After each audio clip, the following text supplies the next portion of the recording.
What up, sports fans all over the world? It is your boy, Mac the Giants fan. I'm here with my guys, the Horsemen, Zion Zenith, Adam Costas, and y'all know the one, the only NYG Jeffy T, right up there in the corner spitting that hot fire. This is the Premium Takes Podcast. Let's go!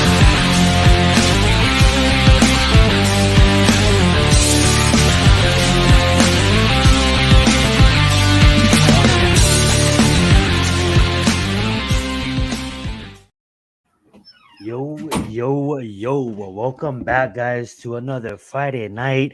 We worked a long week. We're back at it again on another episode of Premium Takes. And yes, Daniel said it perfectly. Happy Friday to the gang.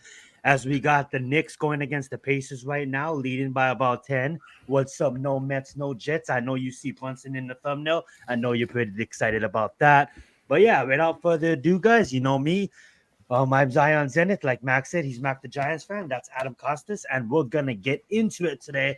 But before we do, I just have to ask the boys, how's their week been? Are you guys happy that it's the weekend? Any plans this weekend? I'll let Mac answer first, and then pass it over to Adam. I ain't got no plans for the weekend. Just gonna try to relax, get some rest in. It's gonna be rainy, nasty weather anyway, so hopefully I can just get some much needed rest. Been working my ass off. Been a grind the last couple of weeks, man. But I'm here. I apologize for last week. I do want to apologize to you guys and to the audience. I dropped the ball. I straight up overslept and I just didn't get up. And I do It's okay, apologize for missing man. the show for what was really not It's all any real good. excuse Listen, other we than just forgive you. being tired as hell. Listen, we forgive you, man. We forgive you. It's But we steer the ship. The show goes on, as they say. I'm sure there'll be a day or two in the summertime where I may not be able to make the show, and you guys will carry the show. So, it is what it is, man. Absolutely. How was your week, Adam? Prepared for the weekend? Well, Mother's Day is coming up. Always gotta, take a shout out to all the moms out there, and you know, just say thanks to mine, and it's been a long grind, and we're here. I can't believe we're in almost halfway through May. It's the year is flying by. A lot going on in sports, and let's go. Absolutely. Well, without further ado, guys, this is going to be today's layout of today's show. We're going to talk about NBA playoffs since oh, that is the relevant topic at the moment right now. Then we're gonna move into probably talking about the new acquisitions that the Giants landed in Allen Robinson from the Pittsburgh Steelers, former Chicago Bear. Then we're gonna probably touch on, just the Giants in general. Us as Giants fans, we always want to talk about them. And then we'll probably go into like the NFL. If you just when we talk about the Giants, I'll kind of be like open conversation for the NFL. But guys, I do want you guys to know, listeners, we are going to be touching in on other sports too this football off season. Like we said in previous episodes, previous Premium Takes podcasts, that we are going to touch on the Olympics. But the show is going to get more structured with more topics. We usually have about six, and I know these past couple of nights, or not even nights, past couple of months, we only had two or three topics. But don't don't worry, we're gonna come with more juice. But since the NBA is in full effect right now, it is gonna be a longer show about the NBA today. And then as football season kicks up and the Olympics go on and hockey and all that fun stuff, we're gonna get into that as well. But without further ado, I do want to start with Mac, being that he wasn't here last week's episode. And I do want to ask him before we get into the bracket and before we get into fully talking about the NBA playoffs, what series for you in the first round was the most excited to was the most fun and most exciting to watch? well, for me, it was the New York Knicks and the Philadelphia 76ers. I mean, they just got it in. That series, I thought was for sure was destined for 7 games. I mean, it fell a game short of that, but at the end of the day, that series was compelling. It was just fun to watch. It was entertaining. Those two teams were going back and forth, and I mean, the Knicks have just been a fun team to watch. Man, I'm not even like you guys know, I'm not a big NBA fan whatsoever, but the Knicks are like restoring my faith a little bit just watching the way they play, the way they grind, man. So shout out to the Knicks, man, and just really great first round series with the Sixers. Absolutely. Shout out to the Knicks. All right, guys, let's begin our NBA talk.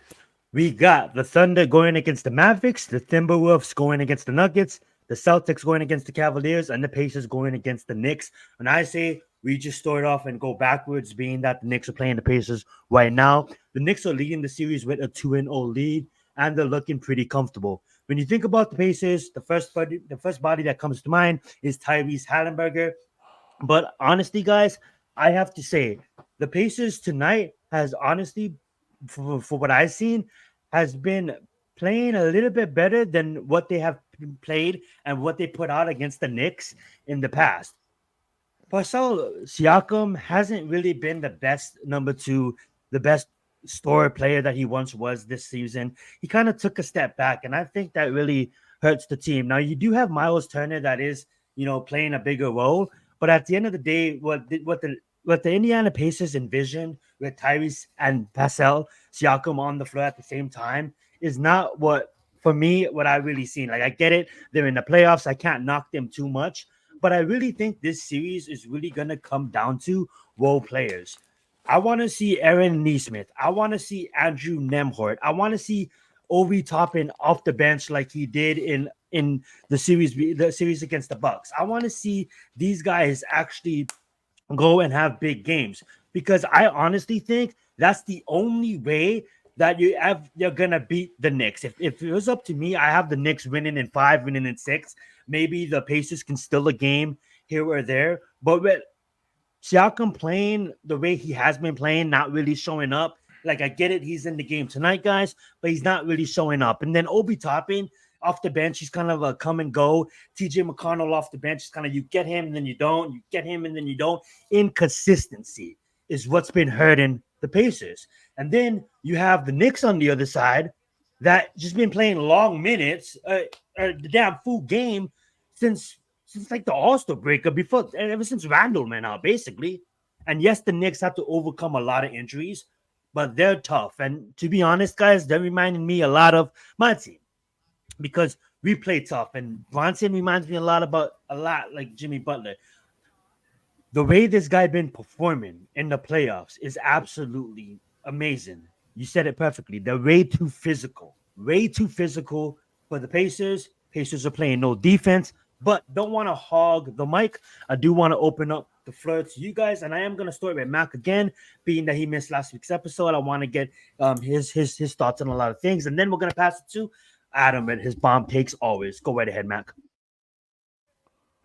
Well, like I said, right now we're watching this game. It's a great game three right now. We're getting right now 99-98 Knicks in the fourth quarter of this basketball game right now over the Pacers. This game's been back and forth. This game has been great. It's been compelling. The superstars are definitely showing up in this one. Hallenberger is out here doing everything he can to keep this Pacers team alive, man. And then Dante DiVincenzo right now for the Knicks right now is absolutely cooking, man. Just on fire right now. But the thing about this Knicks team that's like, what I was talking to a guy, my friend of mine at work, man, coworker, and it was like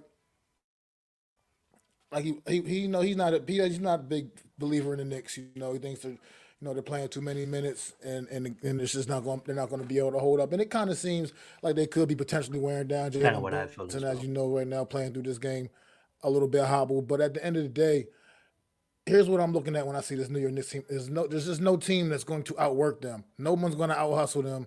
They're going to make you earn everything you get against this team, man. So you're not getting anything for free against this basketball team. Nothing's coming easy, man. You're going to have to work your ass off. A player like Josh Hart, he'll probably never be the best player on the court ever, but you're not going to out hustle Josh Hart. Josh Hart is an animal, man. Right now, he's just taking over the glass. I mean, he's just killing the Pacers on the glass, and it's throughout this entire series. Another big night rebounding, like 13 rebounds, I believe he has right about now already in this game. It's just out of control with things that Josh Hart is doing, man. 15 rebounds in this game actually right now. So this is just a team that can beat anybody just because of the way they work, man. It's just, and they're a good complete team. They don't necessarily have all the big name stars all these other teams, a lot of the teams around the league have, but they just got they got the heart, man. Like he said up here, they Tudo in got the that New house. York grit, man, and they just out there balling, man. Like and they work so well together, and it does help that you have 3 year core guys all played in college together as well. So these guys are very familiar with each other, but yeah, they just become a really fun team to watch, man. And I just can't say enough good things about them. Like I said, they got me actually feeling somewhat interested and invested in the NBA again right now, man. The New York Knicks, man. I'm really proud of what this team Hell is yeah, I doing, man. They like are that. really Hell yeah. putting up some Mac special watching the things, doing NBA. Adam, some let's special get it. things. I just love the way you're watching the NBA. I didn't want to interrupt you. Finish your take, Mac.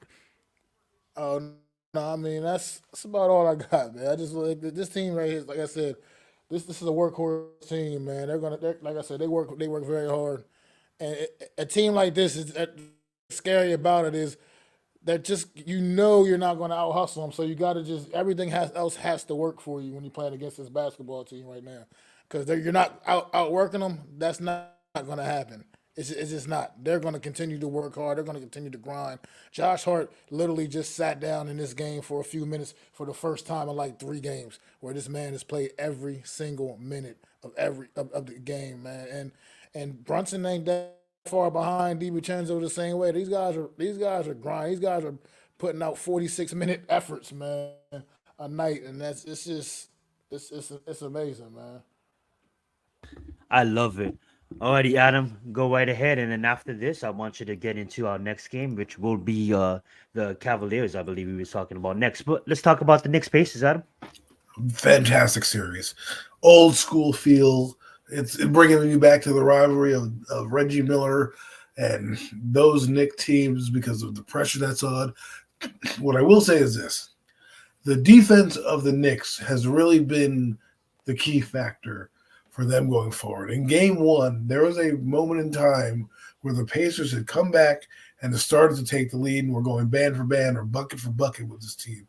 And at one point, the Knicks shut them down and went like on a 7-0 run. And basically, that's what kind of pushed the Knicks over the top because they were on the ropes and the Pacers were running up and down the floor, had them looking tired. And the Pacers got young. They turned the ball over. The Knicks made shots. They scored points when they needed to score points. Those type of things happen for the Knicks. They do, like Max said, outwork you every time. And this is what you expect out of a Thibodeau team, okay? When he was hired, I said it to friends of mine. I said, this is going to be the best coach the Knicks have seen in a long time. And people looked at me like, oh, it's going to be like every other Knick hire and fail. I said, no, this guy knows how to run a basketball team. He's got them believing. Brunson is a guy. He is a dog. He is what we call a game changer, okay? You want to talk about a superstar? This is what a superstar does. They take over the game. They get injured. They come back, and they dominate in the fourth quarter. That's what Brunson did, okay? Josh Hart, he's what we call a glue player. Love this guy's heart. The one thing I love about him is he said in an interview, he said, this is not hard. This is not hard. He said, I don't, make roads. I don't build buildings. I don't do any of that type of stuff. This is all fun. This is not hard for me. I feel for the people who have to get up and do all that work. So 48 minutes to him, that ain't nothing but fun. And he's the type of guy that gives you the energy. And the good thing is he's scoring too. He's not just one-sided in the game. He's actually putting in 20-point efforts a night. DiVincenzo, we knew what he could do when he was playing with Golden State. That was a great addition for the Knicks. He really spreads the floor, and that allows Brunson to do. Why wouldn't it be his style of play? His style of play is what a superstar is. Okay, the fact that he can bounce off players, throw the ball up, like people need to go back and watch Allen Iverson. Okay, Allen Iverson was in people's bodies, throwing shots up, taking over games. Like Brunson's doing that type of stuff. Okay, and also putting his team in a position to score points. This guy is doing it all from the point guard position. This is like you go watch Jason Kidd. When he took over games, he didn't know his score. He did other things. Well, that's what Brunson does. And not for nothing, his presence alone on the floor allows the Pacers to have to play the wire to wire, okay? The Pacers, the problem... That's an offensive foul! They don't have a... Well, there's Mac. I'm sorry. Mac, Mac got a little excited there. See, the Pacers, you knew the Pacers were going to come and bring it at home, man. You knew they were going to come play. I don't think his style of play is boring. See, the thing about the Pacers is they need to set you up with a pass. They're going to pass a lot. They're trying to get the best shot. Think of that old Dallas Maverick team that won the finals against Miami. What do? They didn't really outwork Miami. They just outpassed Miami, which made Miami have to defend end to end, which is going to leave you one-on-one or eventually a double team somewhere, and somebody's open as long as you keep passing.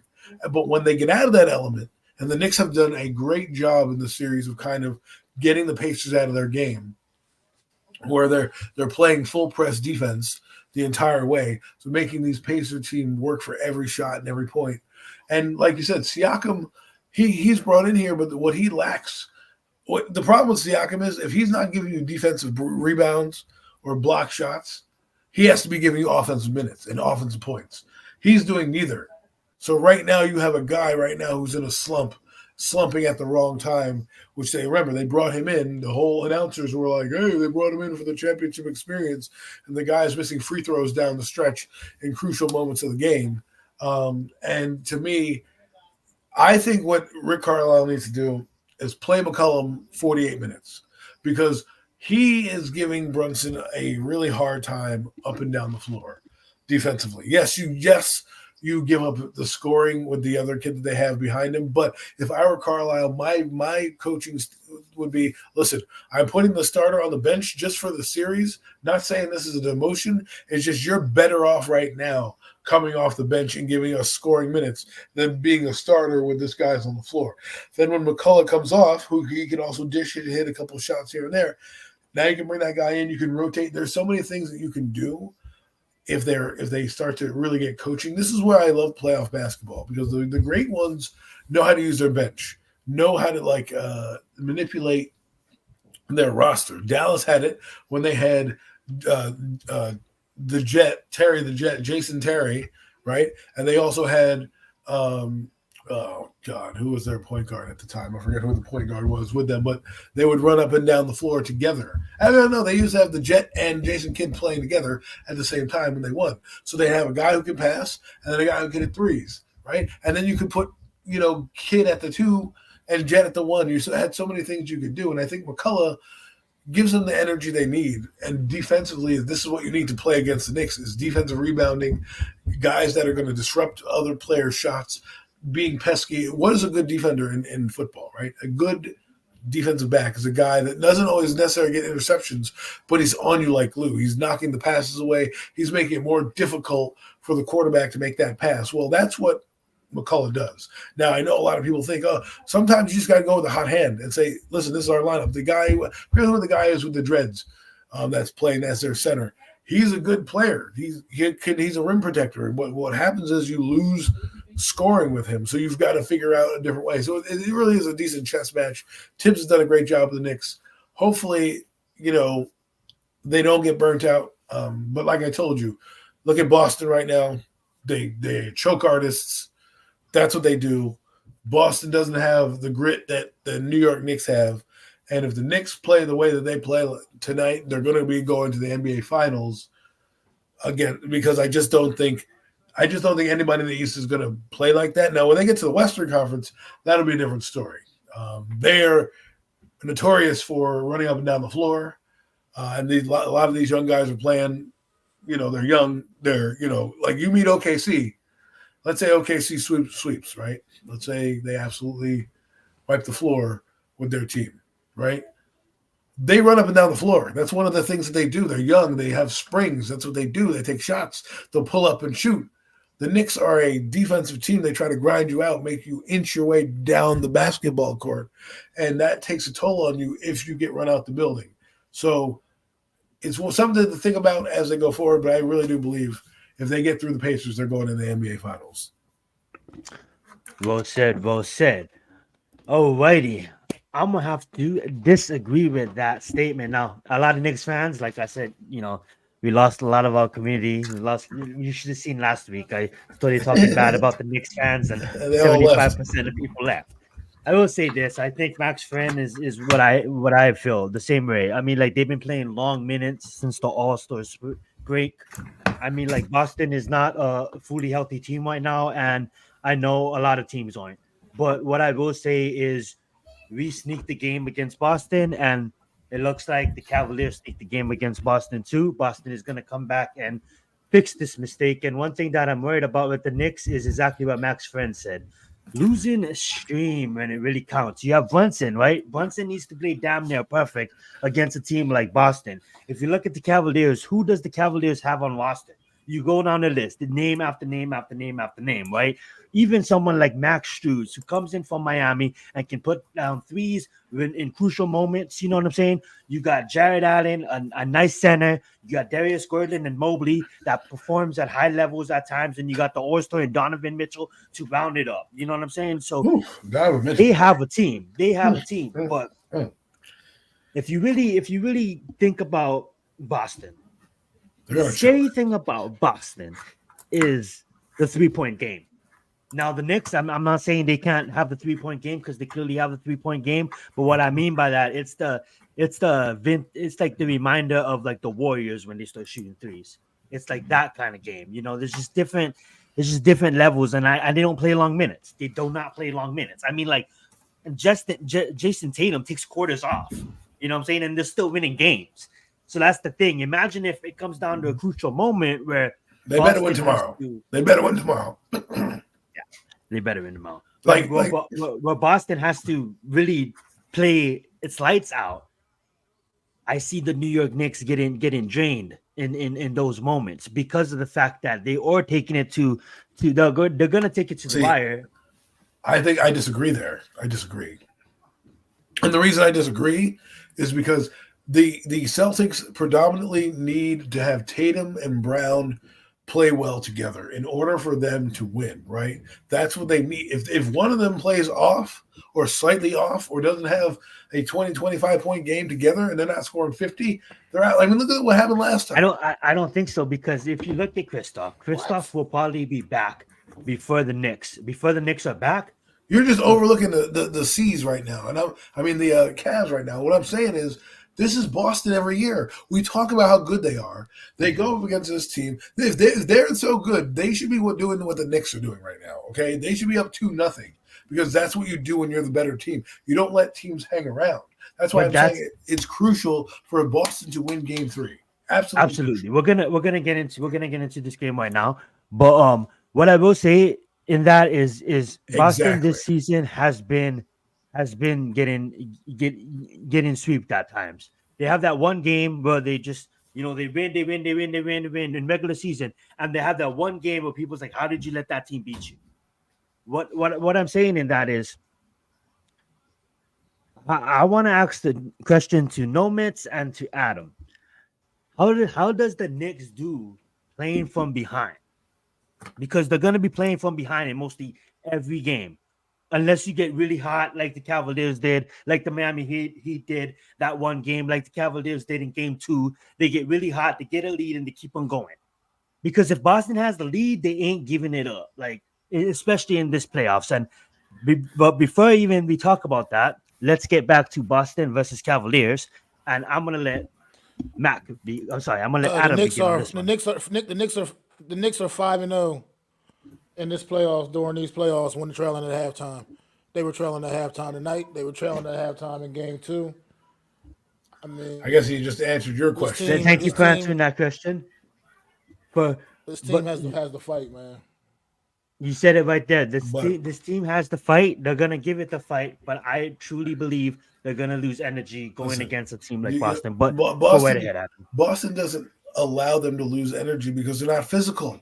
Okay, the reason you see what the reason why the Knicks come back in games, they play defense. That's what they do. They're relentless on the offensive rebounding. They clean up the glass. If you look at what they do in these games, they've outworked and out-hustled teams on the boards, and that's what. Okay, I feel what you guys are saying, but Miami had the best defense in the league, one of the best defenses in the league, one of the best zones in the league this year. And it didn't even matter. It didn't matter, guys. It did not matter. I'm telling you right now. They're going to be out. You're underestimating how good the next team is and the way that they're playing. Boston to 7. Wait. I didn't say underestimating them. first off, this Cleveland team, I keep saying right now, they're a sneaky team. They've got nothing to lose. They're not supposed to win, and they've already did what they've already have home court advantage right now, right? Because they tied up the series. They So stole the game, absolutely. my point is, the Boston now has to tie up a game and can't get behind and have to work their way back. Because to me, Boston last year we were saying the same thing about Boston. They're actually a better team, and they ended up choking when it mattered most. And in order to, for me, when I see what the Knicks can do, defense always gets you back in games. This Knicks team was down like 10 points at one point or 12 points at one point, and in a blink of an eye, we're back in the game because of a couple turnovers that they forced by the way that they played, by being up in guys' faces. Yes, will they run out of energy? Yes. If they get to the NBA Finals, they will have a tough time playing a team like OKC or Milwaukee, because those teams are young, they run, and they can get up and down the floor really fast. Boston is sometimes gets out of their own element when they try to play every type of ball. And I'm telling you right now, what I've noticed, the trend is if Jason Tatum and Jaylen Brown aren't scoring 50 points together, they have trouble winning against teams. That's just what they do. And if Jason Tatum does not come through, and because Brown is consistently a 25-point scorer. That guy consistently outdoes himself in the playoffs. It's Tatum. That's the guy I worry about. I love the kid. I've touted the kid ever since I saw him a while back when I think they were in the NBA Finals at one point. I was like, this kid's going to be a superstar. He is a superstar. He needs to play like Jalen Brunson. Take the game over in the fourth quarter. Be the reason you're winning the basketball game. And that's exactly what Brunson did the last game in game 2. He scored 15 points in the fourth quarter alone, okay, to single-handedly keep his team in the game and win it. I need Brown to do that. And if he can do that, Boston's unstoppable. But until they prove to me that they can do that, I get worried. And I could be wrong. Maybe the Knicks don't go, you know? Well, they like respectfully, the Knicks still got to get back to Pacers. Boston still got to get past the Cavaliers. And we all have our points on everything. We know they both could collapse. Absolutely. To move the show along, we can get back to this maybe at the end of talking about these games. But respectfully, we're going to talk about the Cavaliers versus Boston Celtics. Boston wins game 1. Cavaliers win game 2. Goes back to the Cavaliers Cleveland in game 3. Now you gotta give the Cavaliers credit for still in the game at Boston's home court, but it's weird that this season that Boston has been doing better on the road. That being said, they're going to have 2 games in Cleveland at the Cavaliers' home. Will Cleveland go out there and give that same energy that they did at the Gordon is the real question. They certainly have the roster to do it. The thing is the shots going to be landing the same way it is? One thing I do love about Boston, are they in Cleveland? They're going to be in Cleveland twice, and Boston is a good road team. The one thing that I respect about Boston this year is Adam is absolutely right on the fact that Tatum and Brown needs to put up points. But one thing I respected about Boston this year is they was able to do a lot with them not having good games. They were able to miss shot. Like I seen Boston miss a lot of shots and still come back and put up like 14 points in like 30 seconds. Go on like a 10 or 12 streak. And the Cavaliers, what they did in game 2 is they played good team ball. Mitchell just didn't go do Mitchell, and it wasn't just dependent on Mitchell. They played good team ball. When you play a team like Boston, if you don't play good team ball, if you don't play good team defense, Boston's just gonna wipe you out. If they're having a bad night, you can get lucky and you can abuse them and you can win the game. And if you play them physical, like maybe the Knicks can, or maybe we'll see what the Pacers are doing, then maybe. But at the end of the day, one thing that stuck out about it is good team basketball. So now that I'm moving to game 3, I want to get Adam's thoughts on it and then pass it over to Mac. It is going to be game 3 and game 4 in Cleveland. Go right ahead, Adam. Well, I want to just touch on something you said. You said, will their shots drop?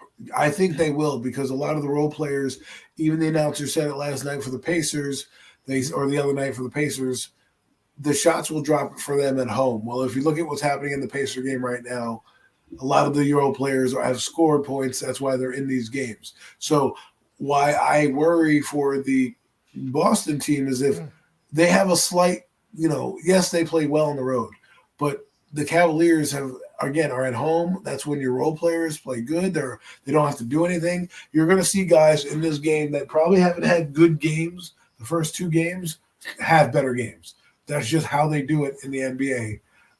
And a team like this can for example, now you have Donovan Mitchell. He's now playing at home in the playoffs against Boston. You don't think he's going to light it up? Yes, they are so much better on TNT. But the point is that I'm not counting out Cleveland just yet. I think they have the home court advantage. I think you're going to see the role players come through. They did what they need to do in Boston and split. Now the series is in their court. Now, if they lose this game, it's probably, I wouldn't say done. It'll probably go to game 7, but they need this. And I think you're going to see the Cavaliers steal game 3 here tomorrow night because they got momentum. They did what they needed to do. They split the game. Okay, now they're in their building. Just get a rebound. That's all you guys got to do. I'm sorry, Adam. And Mac, your turn.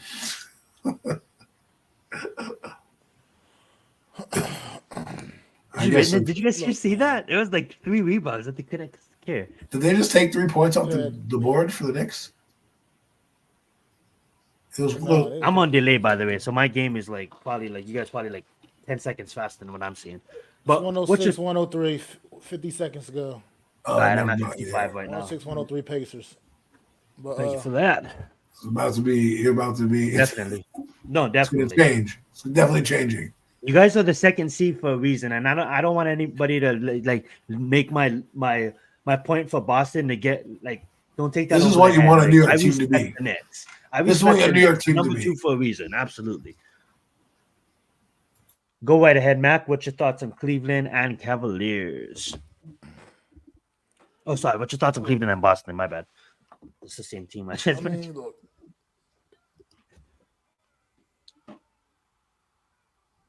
Oh my God, that was ridiculous. But Cleveland and Boston, man. Cleveland steals one in Boston. That's not a good look for this Boston Celtics team, man. Look, Boston, to me, they're the Dallas Cowboys of the NBA, man. They're just this team that every year want to keep perfect saying, comparison. Boston, Boston this, Boston that, Boston this. They're gonna do this, they're gonna do that, and what do they always do? They always choke. They always choke. They no matter what, this team just seems to fold. No matter what, I'm actually just kind of tired of hearing about them, man. Look, they got all the talent in the world. They should have a little more success than they seem to have, but it just doesn't seem to work out for this basketball. They should have been in multiple finals and had a championship by now. Period. Exactly. I mean, they have a very talented roster. I mean, top to bottom. I mean, weren't they first last year? I want to let Mac finish his point. Absolutely. I'm pretty sure they were. I can't remember, but I'm pretty sure they were. But this team, they just can't get out of their own way, man. Like you said, Jason Tatum. Sometimes he has those nights where he's there. Sometimes he doesn't show up, and that's not what you're looking for a superstar, especially at this stage in the playoffs, in the postseason, man. You need these guys to show up each and every night, man. Like Michael Jordan did, walked out on that floor with a damn 100-and-something degree temperature and went out and balled out of his damn mind. I mean, you need. Don't bring that up. You need that. You need that kind of tenacity, man. Like you don't mean you don't see that with this Boston Celtics. you mean they're like a certain person who got carried out of the arena in San Antonio because they were cramping up? Is that what we were saying? They don't have the Oh man, I just love it. I love it. Sorry, I was a little jabbed there. They don't have the moxie, but it looks like the Pacers. It looks like the Pacers are going to get this one, man. It looks like the Pacers are going to. Not over yet. It's not over yet. Game 3 victory, not over yet. Mac, stop throwing the towel. 16 seconds. I will say this. I do. I want to let. What are you talking? Well, yeah, this is probably over now. It's probably over. That's not done. Go ahead, Mac. My bad. It's over. No, I was just. Yeah, this game's over. This game's over. So shout out to Pacers getting winning the game coming up, showing up big, and getting a game 3 victory. But That was a joke. It was a joke. nonetheless, No, that's- I think you yeah, guys I are. forgot what I was. Oh, go I'm ahead, sorry. I'm y'all. sorry. I'm sorry. I want to respond so bad. All right, respect you. I respect you guys both, but I think you guys are forgetting that the nemesis. You guys are forgetting the nemesis, and I don't just bring up my Who's team that? to bring up my team, but the nemesis is the Miami Heat. Oh my 2020 gosh. Miami Heat versus Boston. Miami Heat represented as the conference finals. All right. If you look at 2021, that's the year that it was Atlanta and it was Milwaukee, and then Giannis got his trophy.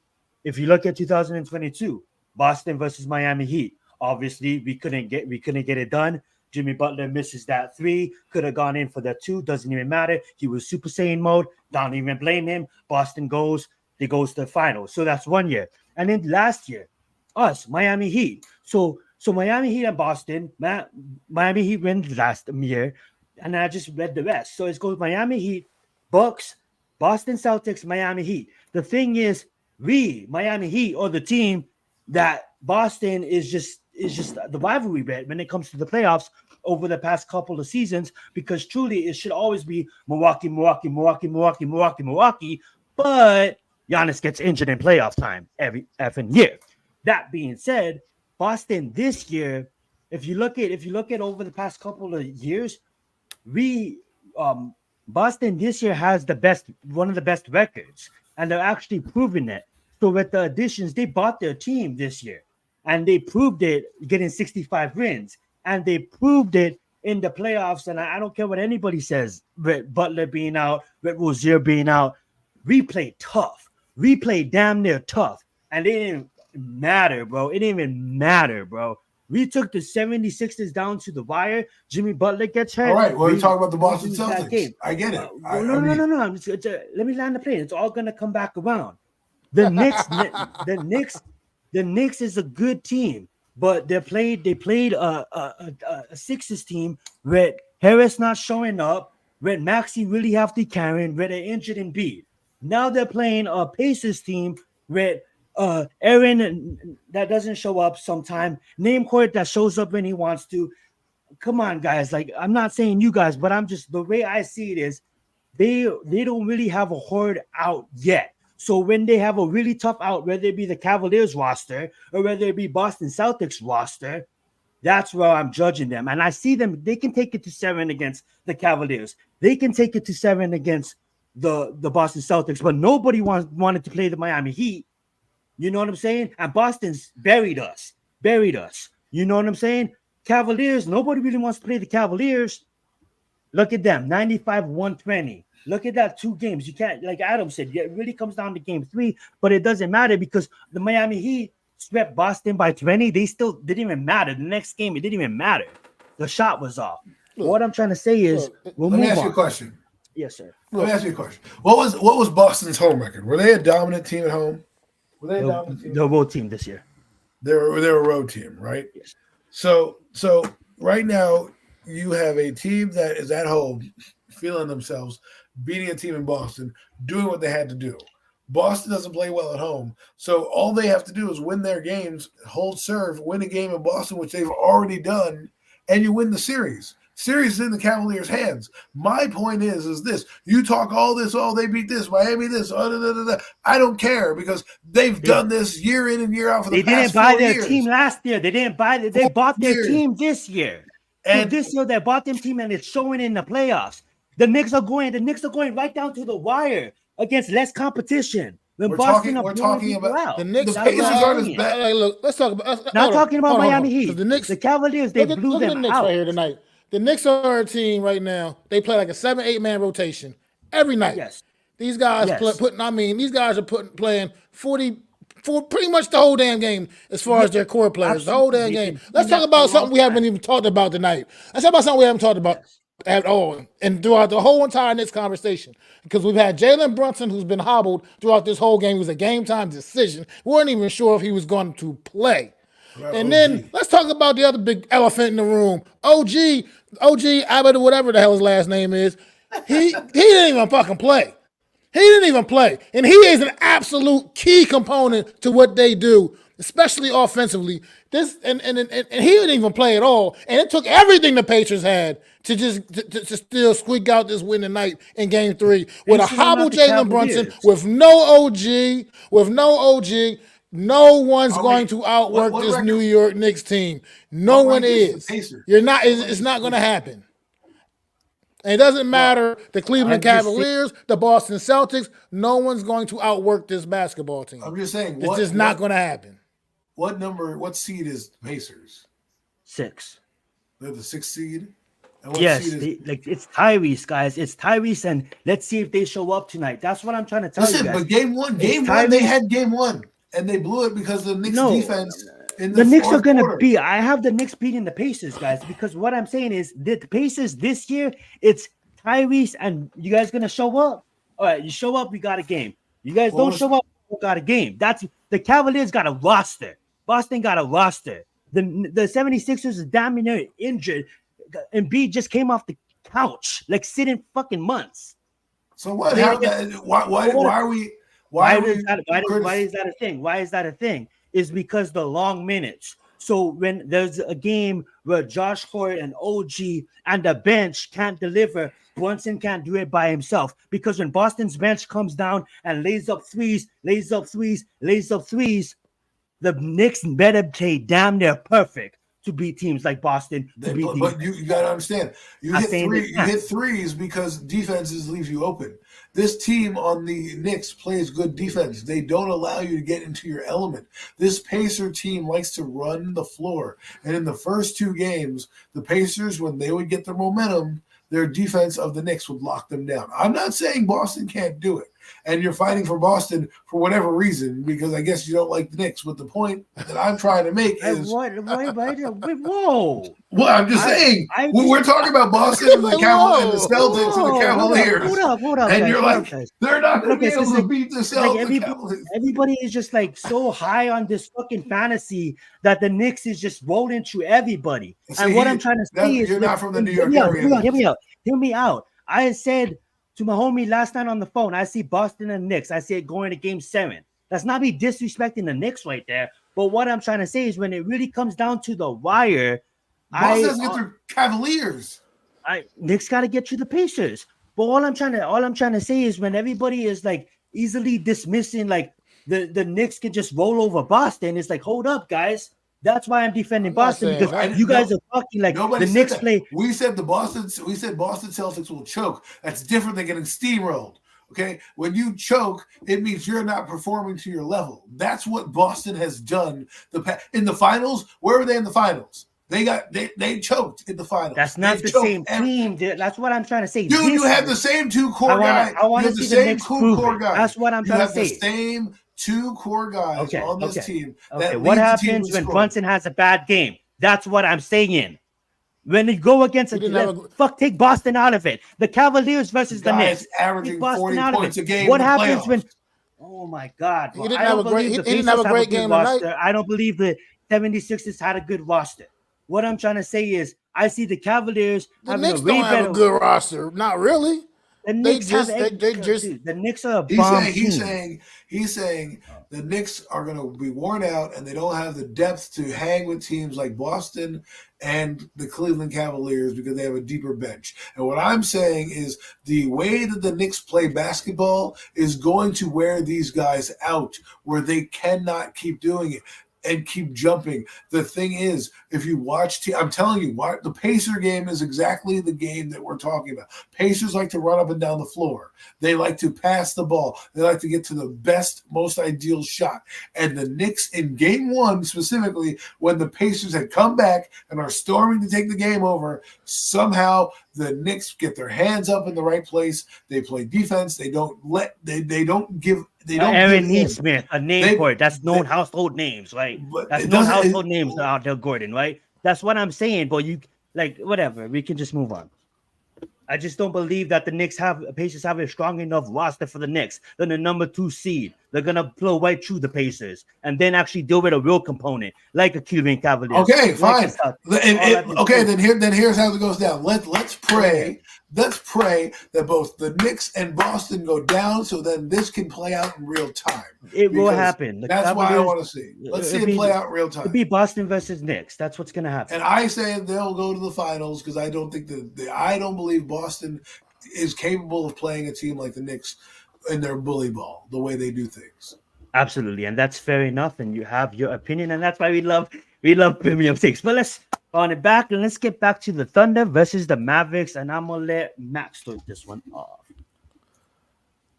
What's your thoughts about? I mean, this series Thunder so are far? just I think the Thunder still ultimately are going to come out on top. The Thunder are just to me, it's a superior team. I really still see the Thunder coming out the West, honestly, and that's really all I got, man. I don't really have much into specifics, but yeah, the Thunder they're just a very talented basketball team, and I know they slipped up a little bit in game two, but I think they still come back and ultimately they'll take this series over and put Dallas away. Absolutely. I'm gonna let Adam go, and then I'll give my take. Go right ahead, Adam. I think OKC needs to steal one here, whether or not they win Game 4. Let's say they steal Game 3, and they don't win Game 4. They just need to keep home serve. That's what you need to do in the teams like this. And the Dallas Mavericks, this is what you pay your big stars for. Can Luka and Kyrie carry you over the top? I mean, if they play together, they're pretty good. They're hard to defend because they can both dribble. They're almost identically the same player. They both need the ball in their hands, and they kind of slow the game down a little bit because iso ball, but because they can do so much with it is the reason why you give them the ball. Now, if they play where they're both playing off each other, and you don't know who's getting the ball, or they're passing and assisting each other like they should, and obviously that takes a while to get chemistry. They're going to be pretty hard to beat, even with OKC and the firepower that they have. Like I said before, I think the OKC's young. They're here for a reason. You have to give them their lumps a little bit. They are a young team, being in first place in a tougher conference that I believe than the Eastern Conference is, in terms of just overall talent. What's going on now? Do I think teams like Boston and Cleveland and I think the team that would not favor in the finals would be the Pacers. All the other three teams in the East could win some games, possibly even win it against the West. But I think the West has two teams right now that hopefully we'll see for a long time in Minnesota and OKC. It's if you look at OKC, they build a lot of their team through the draft, which is hard to do in the NBA when you think about it, when they only have 2 draft picks and not a lot of roster spots. So I like teams like that. Now let's see if they do the smart thing and try to figure out how to keep these guys, because usually what happens is you look what OKC did back in the day when they had Harden, Durant, and Westbrook. They were in the finals and the conference finals every year, basically. They went to the playoffs, they advanced, and then obviously the one year they lost in the finals they could not overcome, and they all broke up. And sometimes you want to see that play out, and I think James Harden's never been the same, Westbrook's never been the same, and Durant has been Durant. Yes, he's won his championships, but where do you really remember Kevin Durant? You remember him playing with OKC. Same with Westbrook and Harden when they were really at the tops of their games. But we'll see what happens. This is the NBA. Trades happen, things happen. But I'm excited to watch the player you have on the screen. Sorry. Let me. Yeah, Alexander. Yes, he's a very good player. Hey. He's averaging 30 points a game, which is pretty insane. He's the new all-star of the league. I'm sure you're going to see him on every box, every shoe, every commercial. He already has a couple commercials out there right now. But it's good to see. I mean, this is what you want. The NBA, I think, is starting to really bring people back. And it's because you're letting them play. Like, for example, in the Pacer game, Obi Toppin under the leg dunk Definitely was. in the middle of the game was something to behold. I jumped out of my seat because I was like, man, that was awesome. Like that's what I needed to see to get me fired up for the playoffs. And I think that's what this is doing. If I'm Adam Silver, I'm absolutely loving this. The game is starting to come back again. They're starting to forget. Like it's like the WWE. You're starting to forget about being in the Thunderdome or the Performance Center or that dome in 2020. You're starting to really see, hey, listen, that was a risky dunk, but it was a lot of fun. It was a lot of fun. And that's what you want to see in the playoffs, man. There's been a lot of good dunks. People are not afraid this year to go to the rim, and that's what I like to see. I think that's why it's bringing guys like me and Mac back, because we're seeing guys get actually dunked on. We're not seeing them just take threes. We're seeing them get dunked on. Thank you, Nomads. It feels like the 90s again. You're damn right it does. That era of basketball probably was the golden era of basketball in terms of, when it peaked. When basketball was peaking, the 90s was it, baby. Most definitely. Good takes, both of you guys. And I agree with them. You know what I'm saying? Like, I have a OKC Thunder if everything goes right. And Adam said experience, and that really does play a big factor in this.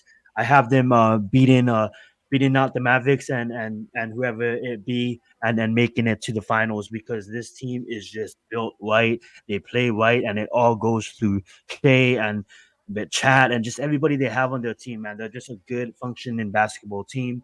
And even when the bench comes out, like one guy can go down and it wouldn't even matter. Not like we want it to happen, but they have shown that it's just the next man up rotation, and it's just beautiful to watch. When you see a team like the Mavericks that has a superstar in Luca, that has a superstar in Kyrie, that really shouldn't even be on the same team together. They really need to start playing like a team. They can't be, hey, your turn and then here my turn and then your turn and then here my turn. The more they play like a team, they can win the game, but at the end of the day, they don't got role players. Luka and Kyrie can't do it alone. The Thunder is just way too talented. I don't see the Mavericks having the role players to get it done. So the Thunder should get it done, but nice still for the Mavericks. If the Mavericks win, I'll be shocked. Honestly, I see the Thunder probably. Maybe Mavericks still another game, but I honestly see the Thunder sweeping them out after this point. And let's get to the thing that kind of I would say, I don't know about you guys, but I would say for me personally, I knew the Timberwolves had a roster. I mean, like all I wanted to see is Ant be the X factor and put this team together, and they're starting to play like they need to in the playoffs against the defending champion. I know I had Adam go. I had Matt go first and last one, so this one I'm gonna have Adam go because I know he's a Nuggets fan, and I think Nuggets still have an opportunity. Do not count the reigning defending champion out yet. Go right ahead, Matt, Adam.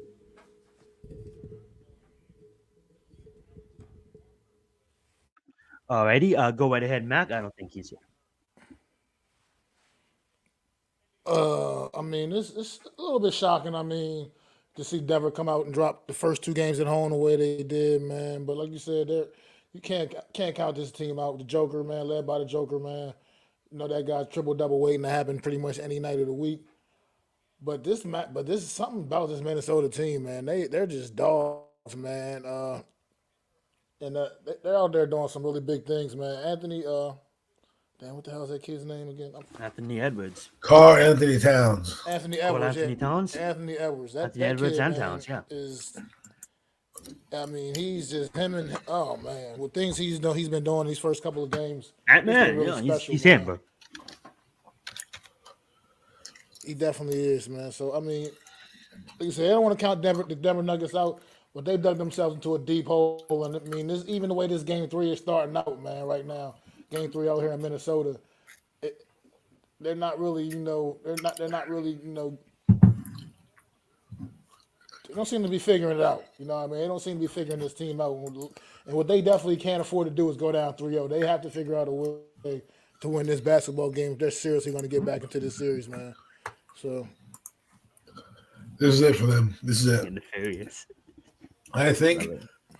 I think what happens with teams like the Nuggets, sometimes you win a championship, you have the bullseye on your back, and you have to play everybody's best shot. And I think you got these guys right now, these Timberwolves teams who are young, coming together. Took Carl Anthony Towns a long time to get to this place. So I'm glad that he stuck with this team. You know, he could have probably left many times. I'm sure people have called up Minnesota saying, hey, is this guy available? You know, I stuck with him. I got another guy they paired with him right now who's dominating the playoffs. Let's be real. Dominating. He had a 40-point game going into game one. He dropped 43, you know, and then right now, you know, last game he had 27. So, I mean, you know, this kid is becoming box office. And he's this is what I'm talking about. The playoffs are bringing stuff back. You're starting to see new superstars emerge, guys that you might be able to follow for the next decade.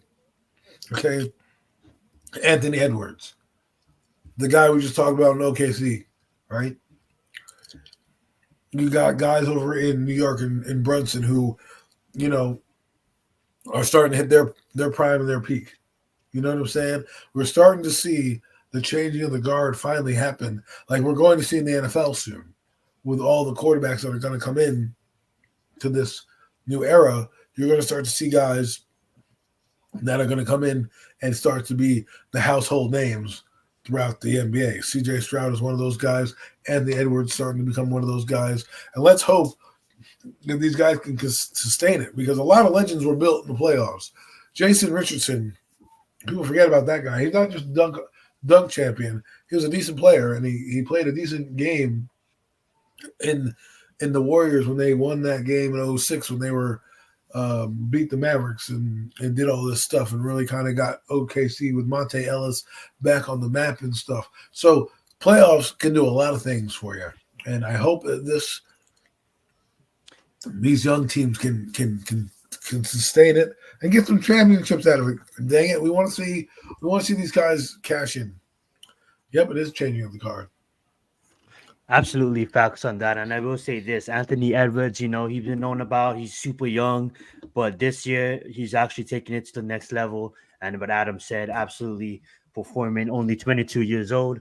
You know, you got Tyrese right down the road. Well, not really down the road, but you got Tyrese that's young too with the Pacers. You know, if you look at who just came in the league with Victor, absolutely dominating, already hit that 10,000 salary on DraftKings. Congratulations on Victor. But yeah, guys, we're gonna move it around and we're gonna spend the next part of the show talking about the Giants, you know, the NFL, fun stuff like that. But before we do that, I do want to get Mac's prediction and, of course, Adam's prediction. Is it changed? Are you still going to ride it out? I think you still can. We'll see what the Nuggets can not easily win this game, but the Nuggets can win this game and get back to the series easily. Well, since the Nuggets are my choice, I'm going to have to ride it out for them till the end. And until it's done, it's, you know, not done, right? So that is true. You know, for all we know, maybe they hit a three, who knows? All I'm saying is I can't be that guy that switches it up and bails. You know, got to sink with the Titanic, go down with the ship. So that's what I'm doing. I went down with Milwaukee. I have to go down. I have to go down with Denver. It's all good, but you can follow the Knicks, and that's a closer team that you can root for. And they've been playing good. They've been playing great. And I would say this. I mean, like, absolutely no, man. So you even see it. Me and Adam were just talking about this on the phone the other day. The way that the Thunder has built their roster through the draft, man. Amazing. I wouldn't say gross, but what it does is it allows you to have generations and keep the game going longer. Yes, it grows, but what I mean is like Anthony Edwards, if he plays good, he'll be the next guy for the next 10 years, right? Hopefully with more players seeing that, you get more talent across the board, as you're seeing in the NFL, and with all these schools opening up, there's guys with more eligibility. Maybe they'll take the Knicks model and say, "Hey, let's get teammates back together from college." And if you think about it, Adam, we kind of already do. Think about, let's just take the old heads out of it, right? We'll take, I don't know, LeBron, Curry, and KD, and Kawhi, and Paul George, and Harden. We'll just kind of throw them on the side. And then and Kyrie, we just throw him in that bucket Right, too. they're the back nine right now. Yeah, and if you really think about it, man, you have your Lucas, your Giannis's of the world, you have your Tyrese, your Ants of the world, you have your Lloyd Morkinen is going to emerge out of Utah. He's going to get better. You have your Shea Alexander over there in OKC, should have won the MVP. The Pacer You kid have that we your just talked Devontae about, Mitchell. A lot of people are forgetting. I know he's wishy-washy, but Tatum is still young. So you have a lot of time. But I'm gonna say I can't change it because both of my teams are still in here, and you guys might not like it because I did pick both number one teams because I do believe both number one teams are meant to meet in the finals. They're just that good of teams, and hopefully they can ride it out. I'm gonna say the Thunder and the Celtics. I'm gonna ride on that. I made that since the beginning, and I'm gonna ride on that. Adam, who do you got? I thought we already. Well, Nuggets and Knicks. Was that yours? Mine was Nuggets and Milwaukee, and they're both out. Well, you have to replace your Milwaukee team now. Oh well, I'm gonna go with the New York Knicks to the NBA Finals. They're gonna be the representative, and the West. I'm gonna have to stick with the Nuggets until their curtains on there. I know as a Net fan, you're not supposed to pick the other side, but hear me out, Net fans. We ain't got nothing to play for. We might as well just assume, we might as well just, just join the Knick team as one, and just call it New York basketball, right? And maybe the Nets can be the B squad, in the D League or something like that. Like they could call the New York minor leagues the New York Nets, right? So when they go to the G League, you're going down to the Nets team to play because that's how the Nets are right now. And I don't know whenever they'll be back. But I'm sorry, Net fans, but it's true. Alrighty, and then we're gonna move over to Mac. Now I know Mac, the Lakers got eliminated, but LeBron and Anthony, they didn't really have role players, which they did, but I just want LeBron to make it past the first round one of these days. But go right ahead, Mac. Who do you got? Who's your replacement for the Lakers? For the Lakers, I think you picked the Lakers the first round, but now who do you pick? Did You I took the actually Lakers versus the Nuggets, didn't you? Am I wrong? Oh, yeah, you. I don't think I did. I just can't imagine fixing my mouth to say that. But I don't know. Who knows? I could have been drunk that night. But I'm gonna go with the OKC. Like I just said, I think OKC still has what it takes. They just, like I said, it's a very talented team right now. All across the board. I don't really see what's really truly going to stop that basketball team. OKC out west. And I'm just going with them hardworking Villanova Knicks in the East, man. Yeah, I said it, the Villanova Knicks, brother. That's what they are right now. That team is driven right now by the three core Villanova players on that roster. And I think they're just going to continue to keep doing what they're doing, man. That's just outworking and out hustling everybody they go against, man. And it's going to get them at least to the finals, I believe. So Knicks, I love it. Knicks OKC. Alrighty, guys. I know that was a bit longer than usual, but it's okay. It's the playoffs, and it's a good playoffs. They're bringing back Mac and Adam to basketball, and that's what I love. That being said, though, I do want to touch on a few acquisitions, mostly Allen Robinson. What's your guys' thoughts on Allen Robinson now, a New York Giant? Maybe a count body, maybe a next team. What's going to happen? Go right ahead. Who wants to go first? Listen, Allen Robinson, I will say this. Allen Robinson is the body type receiver that I was hoping the Giants would get.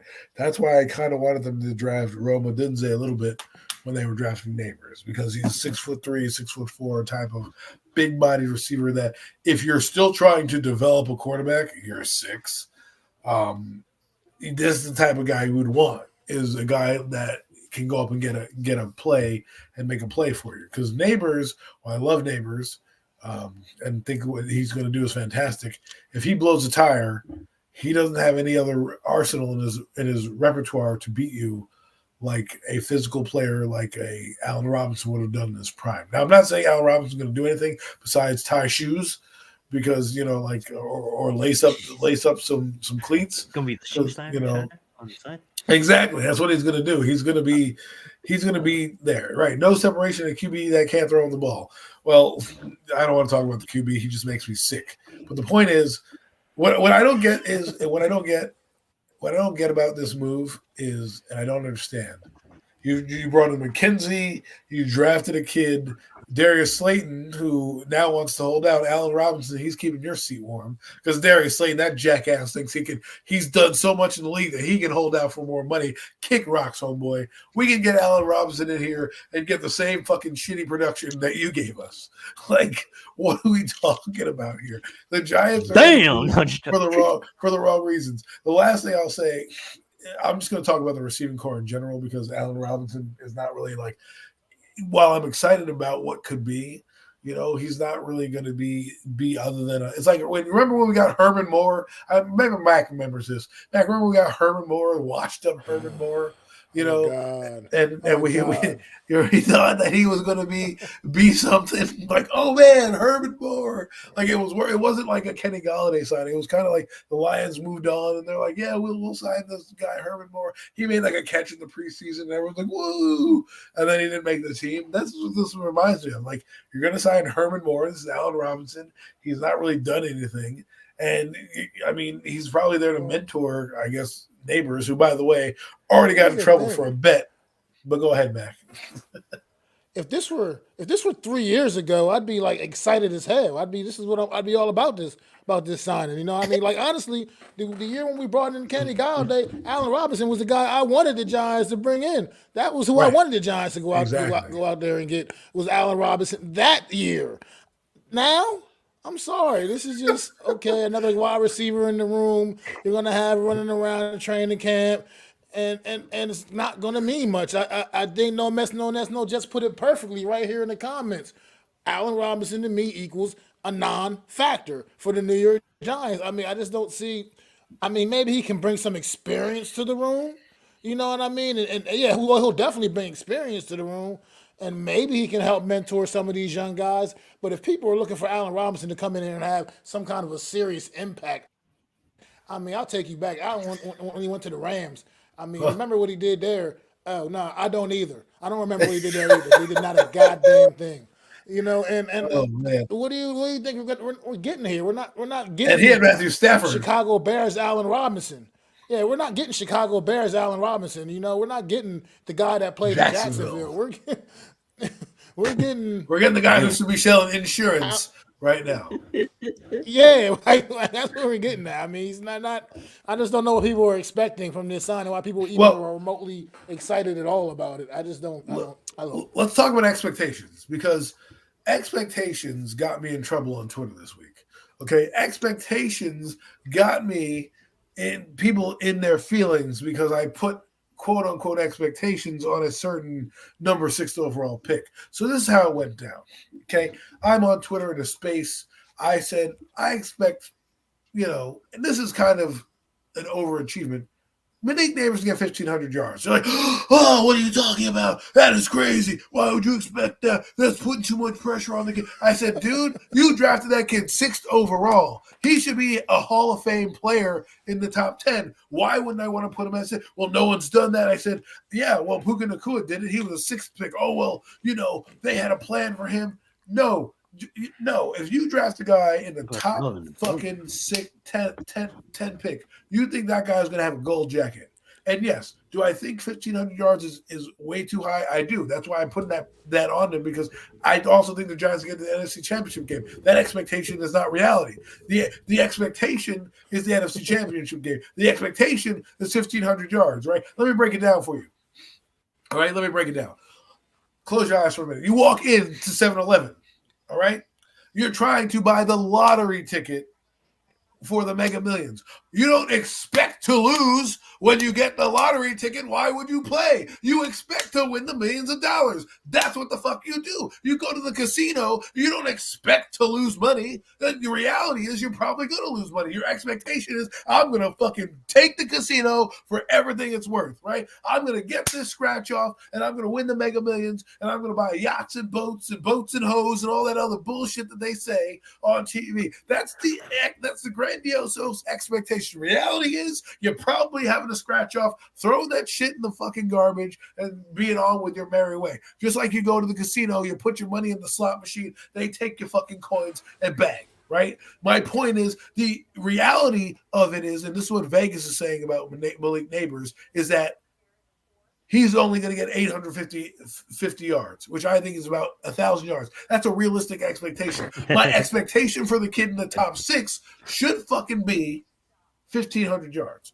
But I know he's not going to get 1,500 yards. But it shouldn't be this big thing like, oh, he shouldn't do it. When a guy like Jefferson was 100 yards away, when a guy like Puka Nacua did it. Now, if you want to tell me the quarterback play is the reason why those guys on those 2 specific teams got there, okay, we can have that debate. But if you're the top 6 player, I expect you to have some lofty goals. And yes, I'm putting them on there with the realization, people, that he's only probably going to land at like 900 or 1,000 yards. I get it. But yeah, do I expect 1,500 yards? I do. I don't really expect 1,500 yards is what I'm saying. I'm putting that on him because that's what you should expect. If you got a guy in the 6th round pick and you're expecting us to win games, he needs to be a beast. What do you guys think? What do you guys think about the little wager Malik Neighbors and Jaden Daniels have going on about $10,000 wager they put about one on winning Rookie of the Year? Already got in trouble for that. Do you think either one of them will win Rookie of the Year? Given the team, I honestly, it goes to Caleb Williams. Well, I actually had that conversation too. I said that's what Malik Neighbors should be fighting for. He should be in the conversation. I said Puka Nacua was in the conversation. He didn't win because fucking C.J. Stroud had a year to remember. Now, the reason why Malik Neighbors won't win it is because there's 4 other guys in front of him in Drake May, Marvin Harrison, Jaden Daniels, and Caleb Williams, who are all probably going to be the consensus sexy choices going forward. Probably Caleb Williams, depending on what the Bears' record is. If Jaden Daniels happens to get to the playoffs and the Bears don't, that could alter it. I wouldn't even rule out JJ in that conversation as well with the Vikings, Addison and Jefferson. Right. I mean, he could be. I mean, if they go to the playoffs and they have a good year, maybe that's him. So my point is, in order for Malik Neighbors to make that, like, look, Malik Neighbors is drafted 6th overall. I expect huge things from this kid. Yes, do I expect him out the gate? I do, because I'm not expecting a 6th round pick, a 6th overall pick to just kind of meander around. You need to be box office. Whether that translates into wins for the Giants, I have no fucking idea. This is what I do love though. That kid's a dog, and I know we all know that, but like that hashtag, like when you see like off the table. Yeah, when you see like Jefferson and when you see like Chase go on Instagram, they have that type of wide receiver type shit. You know what I'm saying? That like that fraternity outside of LSU, for them to still like to have that, like, you can tell that kid. You can tell the kid has ambition, and he is gonna be great. He is gonna be a dog. And what I'm happy for is he's 20, about to be 21. By the time he's 22 or 23, we could have a whole new quarterback here. So that's what I'm super excited about. And the thing about Daniel Jones is you don't have to do that much. You don't have to do that much. You just throw the ball to 10 yards, and then he takes it 50, and then you get credited for 60. So, with that being said, though, that only works so far. That only works so far. Absolutely. The defense is going to catch on real quick. Let me say something about the quarterback position, which I think is funny. And another head-scratching thing that the Giants did. The Giants got a quarterback. To bring up another topic after that, but go ahead. The Giants brought this quarterback in, Nathan Rourke, from the Patriots. If you're not familiar with him, go look him up. He played with the Patriots. He played in the CFL, actually threw for pretty decent yardage in the CFL, which actually is pretty interesting when you think about it, because the CFL only has 3 downs. Their field's a little wider. They do little quirky things, so that the chances of you putting up good numbers in a league like that are hard. So he put up a decent season there. Not saying he's going to usurp Daniel, although I wish he would, because I would rather see Nathan Rourke play than fucking Daniel Jones. I mean, I'm just saying. I'm just saying, bro. I'm not saying to start him. I'm just saying. I just want to see something new. I just want to see something new. You know what I'm saying? Like, right? I mean, like, he should practice. DeVito's not gone. What this is doing. No, what the odd part about this transaction was it was a waiver claim. It wasn't like they brought in somebody from the vet minimum or they signed the kid from the workout that they're having over the weekend right now. They brought in this guy or waiver claim, which means if you're not familiar with the waiver claims is right now it goes by draft order, right? So it would technically be the Panthers, then the Commanders, and the Patriots, and Alex in the house. What's up? What's up, Alex? Arizona, and then LA, and then the Giants, right? And so obviously most of those teams aren't putting in a waiver claim for a quarterback because a few of them already have them, right? I heard Atlanta put in a waiver claim for this guy, but because the Giants sucked, the Giants were awarded the player, not Atlanta. So I don't understand why they would do that. Do they see something in this guy? Because when you're putting in a waiver claim, you're taking on the guy's contract. You have to sign him to the active roster and all that. So I know it's in the offseason now, but it just was an odd way of acquiring which supposed to be a camp body at this point. So I do believe this kid has a chance to stick and beat out like a kid named DeVito just because of his experience in the CFL. So I'm intrigued to watch his career. I'm team Drew Lock. I'm in lock it up mode. Lock should be my number one QB. Like I said, I've seen enough of Daniel Jones that if this season goes, if this team comes out the gate 1-3, 0-4, put in Drew Lock. Just put in Drew Lock and let me see what you got. Absolutely, and I do believe that Daniel he didn't pass all his tests to get on the field just yet. So let's see what happens with that. If Luck's going to start the season, then give the job back. That already had a setback. Remy Daniels will, I don't know what's going to happen there, but I would, if a gun to my head, and if someone would say, does Daniel play all games this season? I'm going to say no on that factor. That being said, guys, we are going to move along with our Giants conversation, and some will say a legend comes back, and I would call him a legend too, man. He helped the Giants get to 2 Super Bowls. He comes back as a senior scout. So Giants legend Chris Snee returns as a senior scout. Let's talk about it. What you guys' thoughts on that? Before you guys do, I do want to say, started 141 games, played 141 games, won 2 Super Bowls with the Giants. He's a first-team All-Pro in 2008. He's a second-team All-Pro in 2009 and 2010. He's a third-time Pro Bowler, and he's in the Giants Ring of Honor. He's back. As I didn't memorize all of that. I don't know him that great. I'm reading it off of his Wikipedia. And that being said, guys, he comes back as a senior scout. So what you guys think about this decision? He's probably doing it to Charles Tisch got promoted too. That was pretty funny. But the Giants, it's typical Giants stuff. I think he wants to be like Dan Morgan of the Panthers, who was, if no one knows Dan Morgan, who's a great linebacker. Well, I shouldn't say great, good linebacker for Miami. Played with the Panthers, was kind of like their Luke Kuechly, but had a lot of concussions. So ended his career pretty early. He went through the ranks kind of similarly as a scout, and now he's their GM. Why do we care? Right. I don't really care. I don't really care either. Like, who gives a topic shit? Because it happened today and with Giants fans. That's why we're talking about it. Well, to be honest, it's like hiring like Eli Manning's in the building. What are we going to bring back the entire 2011 team and give them office administrative jobs and hope that their aura matriculates down to the field? Yes. Like, hey, man, because let me tell you something right now. Eli Manning's in the building right now, hasn't helped Daniel Jones do a damn thing. Okay, so Eli Manning has a great show now. He has a great show. He has a great show, but guess what? He's in the building, and Dan Jones still sucks at quarterback. So it doesn't really mean much. I think it's good. I mean, if it was Tom Coughlin led Giants, it'd probably mean a little bit more. I think he's trying. Like I said, I think he's trying to be like Dan Morgan. Eventually, move up the ranks. I love it. I don't know how good. I mean, he was a good offensive lineman, but sometimes good players don't always make the greatest coaches and scouts. Absolutely. So we'll see how he pans out. Let's see what guys he. Hey, Chris Snee. Let me ask you a question. You played with a quarterback for 15 years. Go scout one of them. I don't need you to scout linemen. Go get me a fucking quarterback. I love it. I will let Matt touch on it. I'm really touching it because it happened on May 10th, and today's May 10th, so it gives us something to talk about in this downtime of the NFL season. Go ahead, Matt.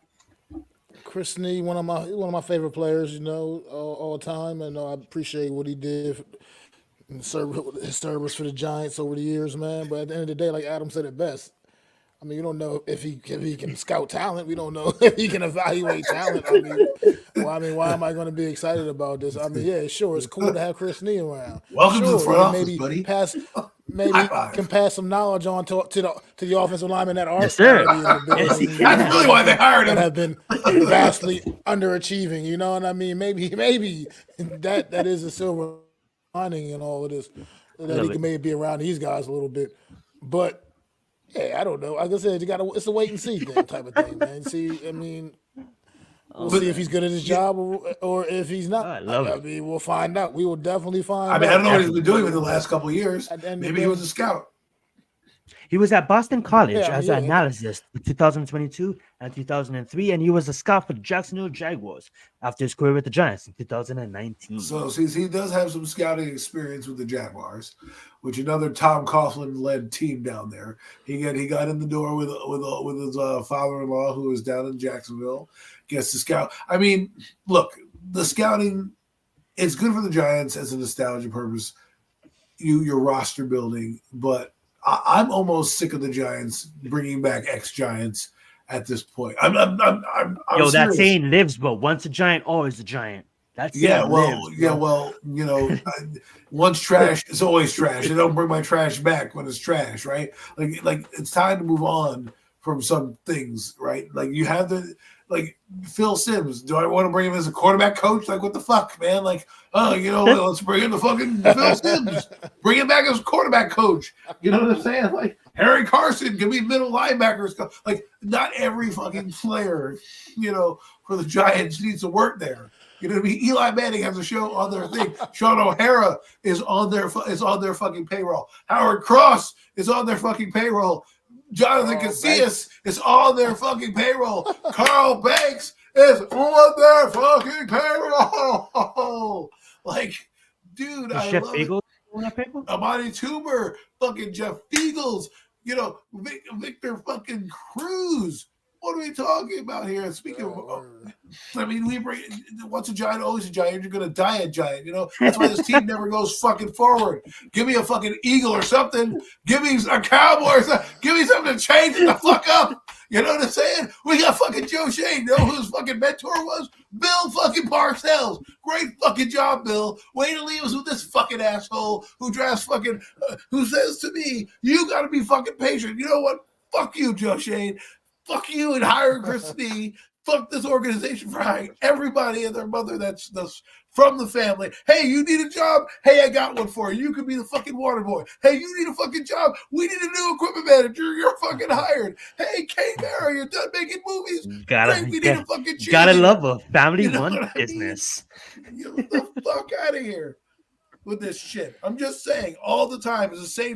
Look at what fucking Joe Shane did. It's the same shit that Dave Gettleman did. The same fucking shit to a T. To a fucking T. Oh, we want to win with the quarterback we have. Gold yellow jacket.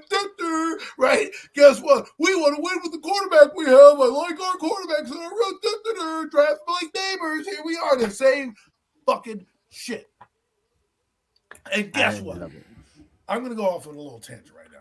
All these motherfuckers need to know that if you don't get to the game, right, you don't fucking win, we need to re-examine this shit because soon we're going to have fucking, this is going to be the biggest coup de grace, okay? When they get Arch Manning here in this fucking building, that's what the fuck they're gonna do. They're gonna be like, you know what? We brought in Mr. Tish's uncle. We brought in fucking Chris Nee. We're gonna bring in Eli Manning's daughters as fucking secretaries. And guess what? Arch Manning, you're fucking our quarterback. That's what we're gonna do. We're gonna move heaven and earth to get this guy. That's what's gonna happen, man. That's what this fucking team is gonna do. That's what they like to do. They like to do shit. And they're going to keep doing shit because they want to be high-fiving you at the golf club rather than fucking winning fucking Super Bowls. That's what it seems like. It seems like John Mara wants to be like, hey, man, at least I'm not fucking tanking. Oh, I got 6 wins. Meanwhile, the fucking Commanders are laughing at him while they draft a quarterback and run laps around us. That's what I'm tired of this organization. Get your heads out of your fucking asses and start winning. I'm sorry. All right, I love quick it. update. 45. Game Go three, ahead, Matt. game three. Nuggets Wolves, man. Game three Nuggets Wolves. Halfway point in the second quarter. The Denver Nuggets have busted this game wide open, up by 18 right now. Well said. 45-27 Denver Nuggets. Well said.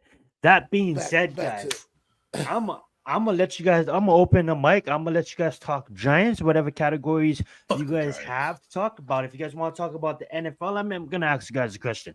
Early predictions. I mean, like really early predictions. But outside of don't give me the Chiefs, guys. Please don't give me the Chiefs. But outside of like the teams like the Chiefs, the usual teams. What should I'm gonna phrase this way. What is your guys' dark horse Super Bowl pick for not even Super Bowl pick, just a good team that is gonna make the playoffs in the AFC and the NFC. Mac, I want you to go first.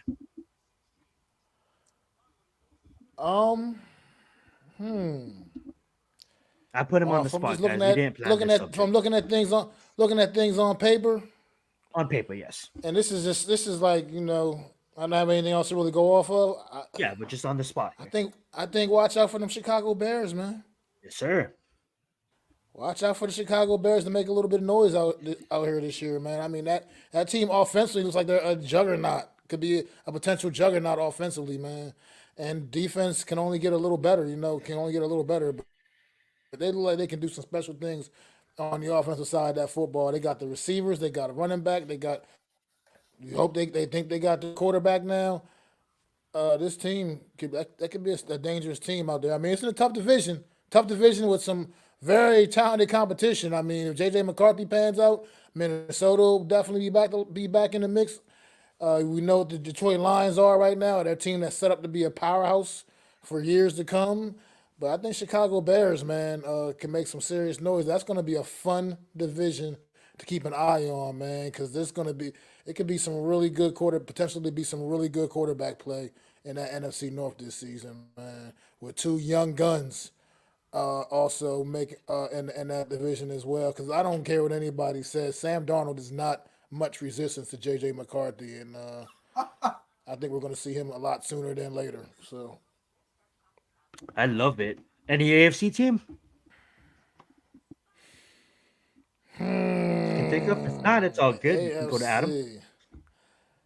The AFC, man. I got one for Tough one. AFC. Cincinnati Bengals, my second favorite team. I am joining the Houday Nation because the Giants freaking stink. So if the Bengals come out and beat our ass because we're playing them this year with Joe Burrow healthy, that's my dark horse. I'm tired of seeing it, but the AFC North is going to have a representative in the Super Bowl. That is my prediction. Yes, Adam, real fast. Mac did miss it. Adam gave 15% of his stock from the Giants to Cincinnati, and I gave 15% of my stock to Chicago Bears. So only 85% Giants fans this upcoming season. We got roasted by the chat. But do you want to give your stock to? Why? Well, if Pittsburgh, wait, hold on. I'm sorry, guys. I can't get jiggy with that. No matter what, even with bum ass Daniel Jones running out of the tunnel at quarterback, I gotta still give all 100% of my heart to the New York Football Giants. I just don't know any. I don't know any other way. I'm sorry. I don't know any other way to live my life. We got roasted.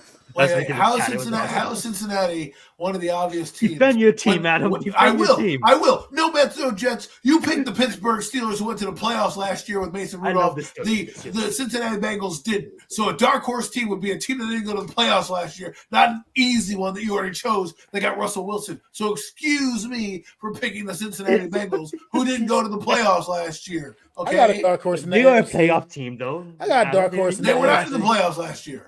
I'm gonna go to the AFC South. I'm gonna go to the AFC South. He's taking the Texans. And I'm gonna go with the Indianapolis Colts, man. A Colts. AR-15 comes back. I think AR-15 comes out firing, man. Then he comes out firing, man. And the thing, my dark horse? That team also could the Jaguars. How about that? In the AFC South, man. How about that? No Mets. How do you like that? I'll take Goldilocks and the three Bears down there. Fucking Trevor Lawrence and the Jacksonville Jaguars going to the playoffs. How about that? Who Duval? That's right. I love it. And for the NFC side, none of you are going to like this.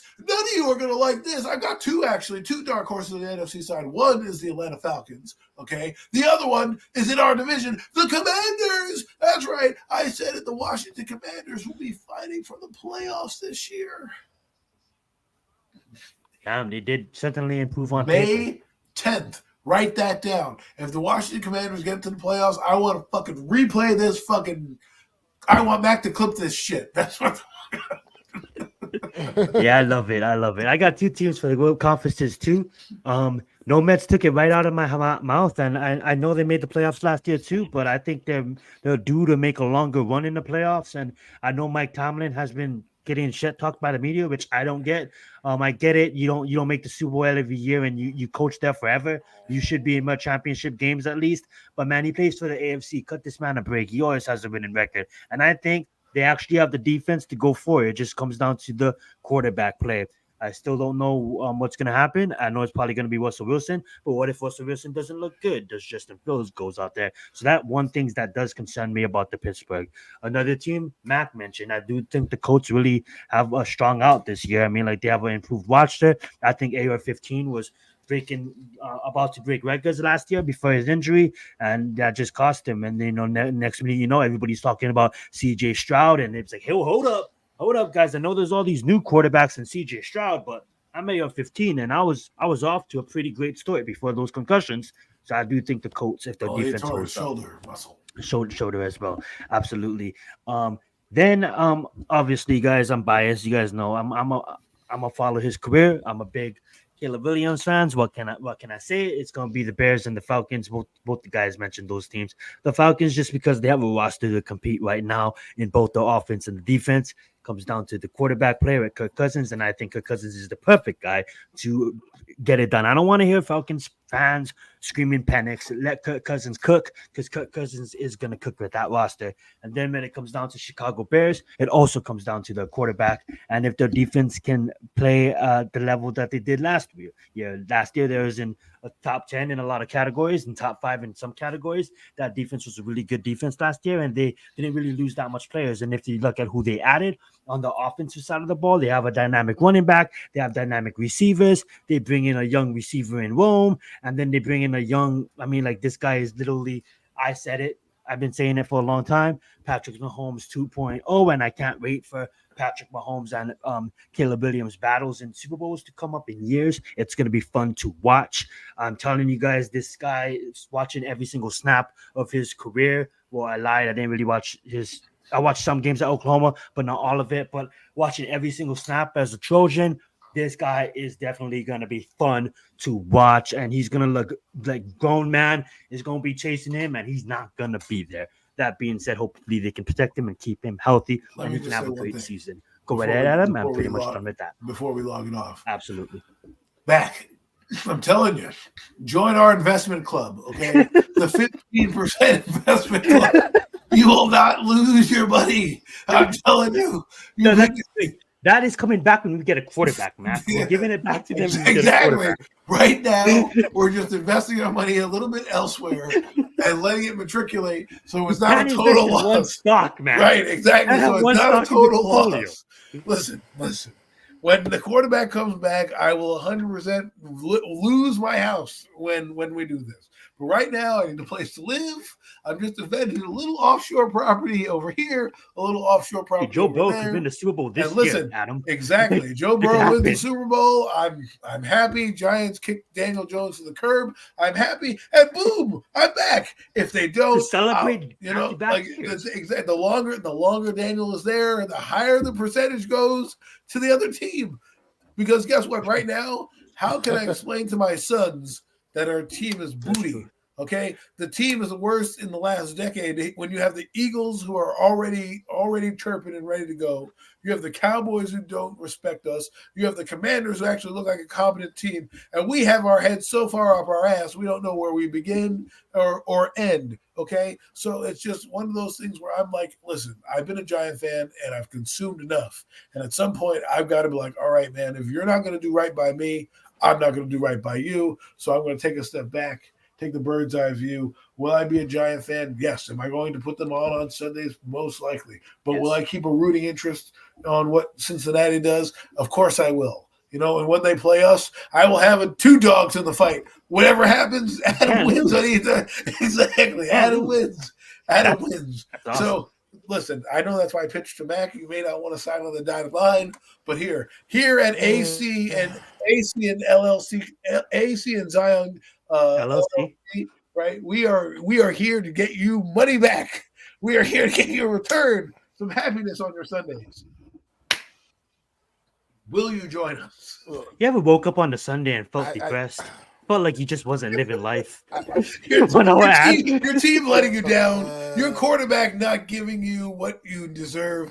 Join AC and ZZ, right? LLC for you. We'll give you 15% in any team that's winning. So you don't have to go broke on Sundays. You don't want to sit there with your thumb up your ass while you wait for your team to win. You have the Bengals who are playing for the playoffs. You know how much Detroit Lions fans died before they got a championship? Exactly. Yeah, but they weren't selling stock of the team. They just toughed it out. Listen, and that's they what were I'm gonna do. I'm gonna tough it out they were watching Aaron with Daniel Rodgers from Jones. afar. You know that shit. You know they were watching Aaron Rodgers from afar. Like, damn, I wish I had that guy. I hate getting beaten by him. Oh, I'm but sure damn, I'm sure they said they wish they had him. Yes. But- Listen. You know what I will say though? I will say this. You know, if they go next year and Daniel Jones has a bad season and they don't adjust the position, I'm putting another 10% and I'm buying a number 13 jersey. if that Daniel happens, Jones has I a might bad season. I might have to pack up my bags and leave.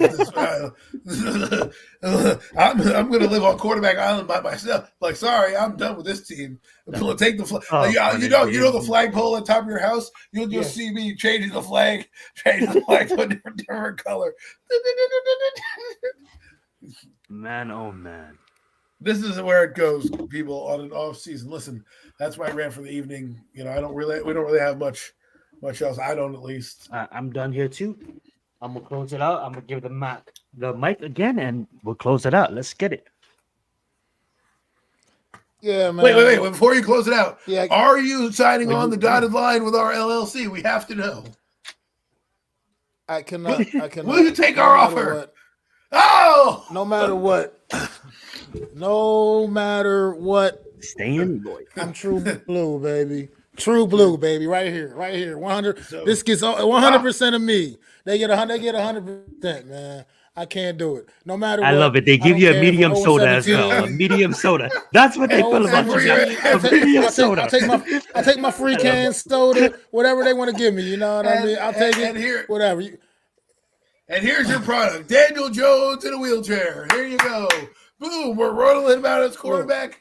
You Giant fans will eat him up. You'll still show up to the games. It won't He's matter. even calling them Giants. This is probably the longest consistent time period I watched us be absolutely sorry as shit through my lifetime as a fan. But at the end of the day, I know we got that bounce back, and eventually we're going to bounce back. Hopefully, And they're gonna have all of me, and I'm gonna say I weathered that storm for however many years it was, man. I'm a Giant fan for life. This is my favorite sports team, period. And I just can't. I can't look. they are mine. Any They other are mine direction, too. man. But they're not getting They're not getting a dime from me until I see a better product on the field and Daniel Jones on there. You know what? I'd rather buy a Joe Burrow jersey before I ever buy a Caleb fucking Williams Giant. jersey. Before I buy another Giant gear. They have to earn my money back.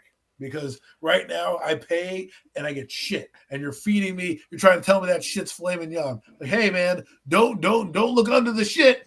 Don't look what was cooked in. We don't need to worry about that shit. It's still good. You know we were still a sellout last year. We were still a fucking sellout. You know what John Mara's doing on top of his thing besides counting money? He's laughing at us like, I can roll Daniel Jones out here, put the shittiest product out here. The Giant fans will eat that shit up. That's what he's doing. And when you keep on feeding on, they're going to keep on doing it. We need to show up with bags on our head if they fucking suck this year. We need to boo this team. We need to let our voices be heard. That is very true, no Mets, and it is. Well, he's right. God. He's right about that. I mean, we haven't been considered the dominant since the '80s. I mean, we won a couple Super Bowls, in the last. Yeah, we were only won one years. championship We in weren't the dominant. 80s. We were good in the 80s. We built up. We got the Nah, one but championship. we were good. But we won the one title, but we could have definitely potentially, we were right. It's always in 85 conversations, as right? well. Just that Well, that Bears team was just, that Bears team was listen, a that little something Parcells special, teams obviously. lasted what? 10 years from 83 to almost 93. I mean, he didn't last 10 years, but that's 93 is the last time all those guys were kind of still together with the LTs and all that in the world. So good run, but we're run by a bunch of idiots who want to promote themselves from within, scratch their backside when they get a fucking top 10 pick, tell me to wait for fucking patience, give me a medium soda as they're crapping on my face and say, here you go, here's a great product. We're the New York fucking Giants. Where the fuck is the New York Giant pride? I love it. You know what it is? You know what it is? No Mets has a point. New York, definitely. No Mets has a point. You know what the problem is? We're still living in the fucking 80s. That's the problem with this team, is the owner still thinks we're fucking the 80s. Well, we can do it this way. But you know, in all honesty, look at the Knicks. That's love for the city and what they're doing right now too. Number 2 in the conference. You know what I'm saying? Battling, gonna probably. I don't want to jinx them, but probably will be. You know, in the Eastern Finals. But that being said, I mean, like that. You know, yes, that pride is gonna come back, and yes, we are gonna get back to the promised land sooner. I don't think it's gonna take another 10 years. I honestly believe that. Well, but you know, as long. I mean, like FYI, me and Adam is clearly trolling, but what we mean by giving 15% is clearly just like I'm gonna be watching the Giants. Of course, that's my team till I die. 0-16, I'm still gonna be a fan for life. But you know, the Caleb Williams and the Bears, I'm gonna keep a close eye on because I think they're gonna be way funny to watch. You know what I'm saying? And so it can be said about other teams, but I do believe that a lot of the expectations that comment. Absolutely, please do. I didn't want to skim over it. Go right ahead. Comment. No, I'm sorry. Because this is one of those conversations. This is a conversation I've had with many people who just seem to have this fucked up opinion, and it bothers me because put some goddamn respect on Eli Manning's name. Eli Manning is the reason we won these Super Bowls. Granted, in 017, the defense played phenomenal throughout that football game. They absolutely did. But when it came down to took a game-winning drive from Eli Manning. It absolutely did. And most quarterbacks in that situation, when the Patriots went up with a minute and something left to go in that damn game or whatever, 2 minutes, whatever, however much time was left to go in the damn game, and they went up with one up.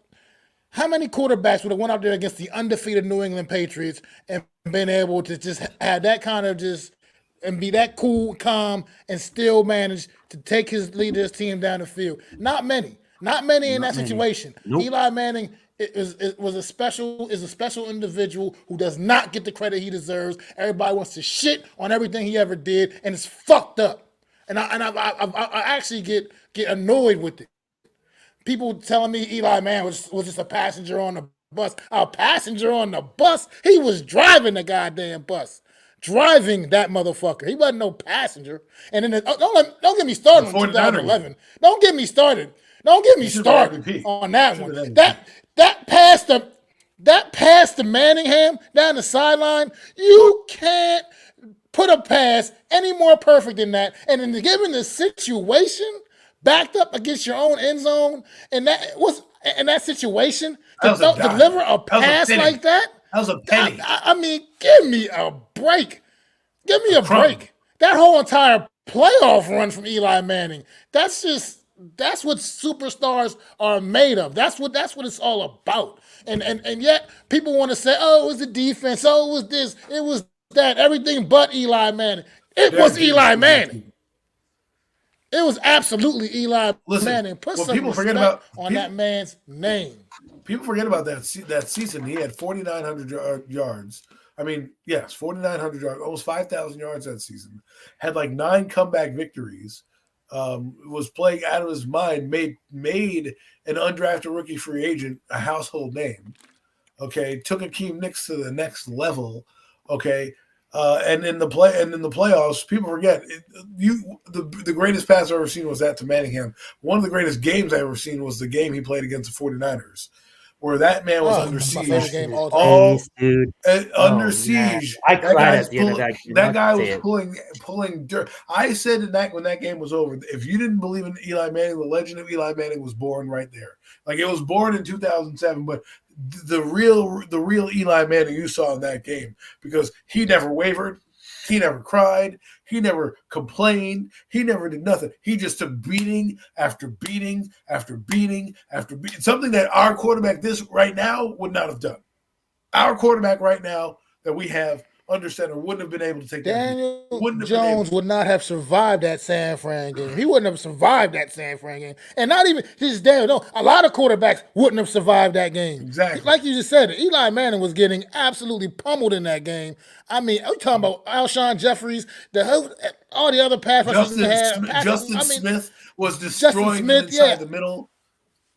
Oh, my God. It was insane. You watch Eli Manning get up and pulling grass out of his helmet, his shoulder pads twisted all around, and all he was doing was getting back up and delivering darts, bro. Darts. I mean, that was just. And it's the moments too. It's the moments, right? They get the ball back with a turnover, and he puts a dime in the back of the end zone for Mario Manningham. Okay, it's those type of things that we took for granted with Eli Manning that we were hoping to get from Daniel because he trained with David Cutcliffe, and David Cutcliffe blew, Eli Manning's flame up, and they made DJ look at this guy, right? We're still Eli Manning is a blessing and a curse to this franchise. While I love him, his legend is so big that it's cursed us because we're looking for the next Eli Manning instead of looking for the next good talent at quarterback, right? Drake May, this guy, he got to carry himself. Look, Aldon Smith was there, Justin Smith. They had a lot of good players. Not to mention their offense was good too, but just people need to look at that. That playoff run, you need to go back and watch every game he played. Against Atlanta, he was precision. Atlanta? Okay. Right? Then he went to the game against Green Bay. They played again. Didn't they play Green Bay again? 15-1. And he had Hail Mary play, in that game. And hit Knicks in stride where he bumps a tackle and runs for a touchdown. And then, of course, he then got better in the 49er game. And then, of course, he has one of the most epic moments in playoff history by throwing down the sideline to Mario Manningham. And the reason why it was such a great shot is because the defender could absolutely do nothing. Only Manningham, all he had to do was catch the ball. He didn't have to do anything else. Look at that game. Just stuck his arms out, and the ball just dropped right in. Exactly. Just stuck his and the ball just dropped right in, perfect. I liked 07 Super Bowl, but the defining Super Bowl for me was 2011. He got snubbed to the MVP because his name's Eli Manning, and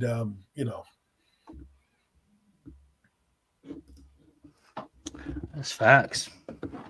Oh yeah, Matty Ice didn't do anything that game. He sure But did. anyways, listen, we can go down memory lane.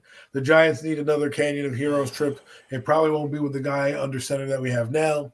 Unfortunately, we have another year, probably or two, hopefully not 3, of this guy, Nathan Rourke, Drew Lock, hell, even Tommy DeVito. Anybody but DJ. That's my new mantra. Anybody but – because if we're going to lose, I'd rather lose with somebody else. Just let me see what it looks like with somebody else. So DJ puts up 4,500 at him? I have a better chance of having blonde hair and blue eyes than Daniel Jones getting fucking 4,500 yards.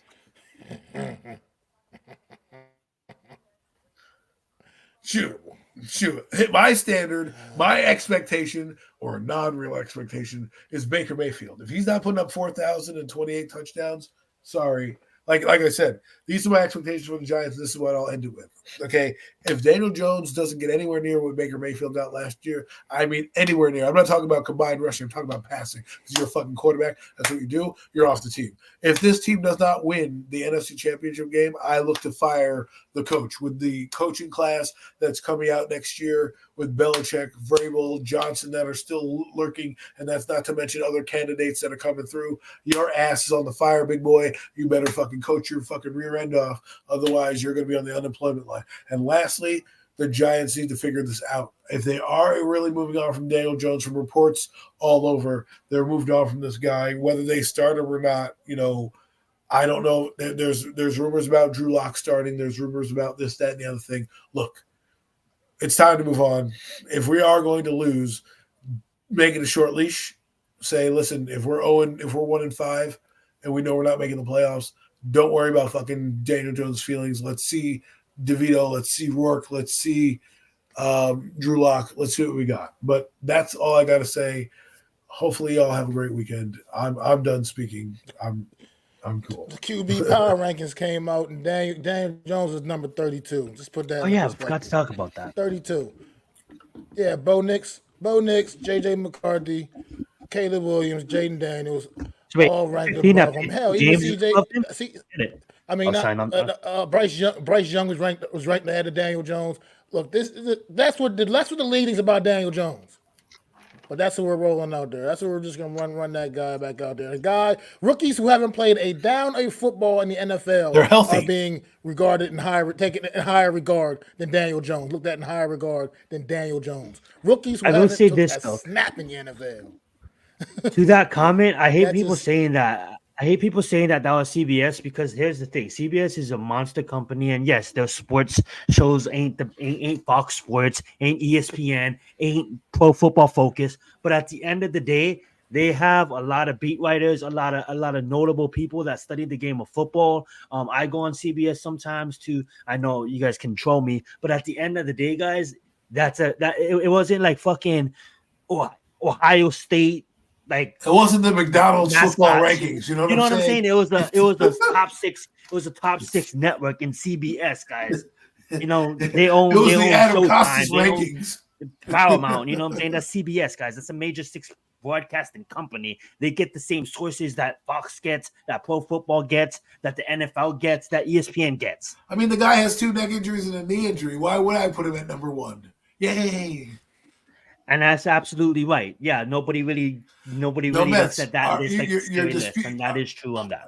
You're I'm not disputing whether or saying not it's the the guy's almighty bad. list, and I'm not even saying I totally agree with it because I honestly don't think rookies that haven't played it down That is should true. ever be necessarily ranked above guys that have at least seen play in But the it's what league. they But think. at the end of the day, it's just the fact that that's how people view this guy, man, where they're anointing rookies who they haven't even taken a snap in the league.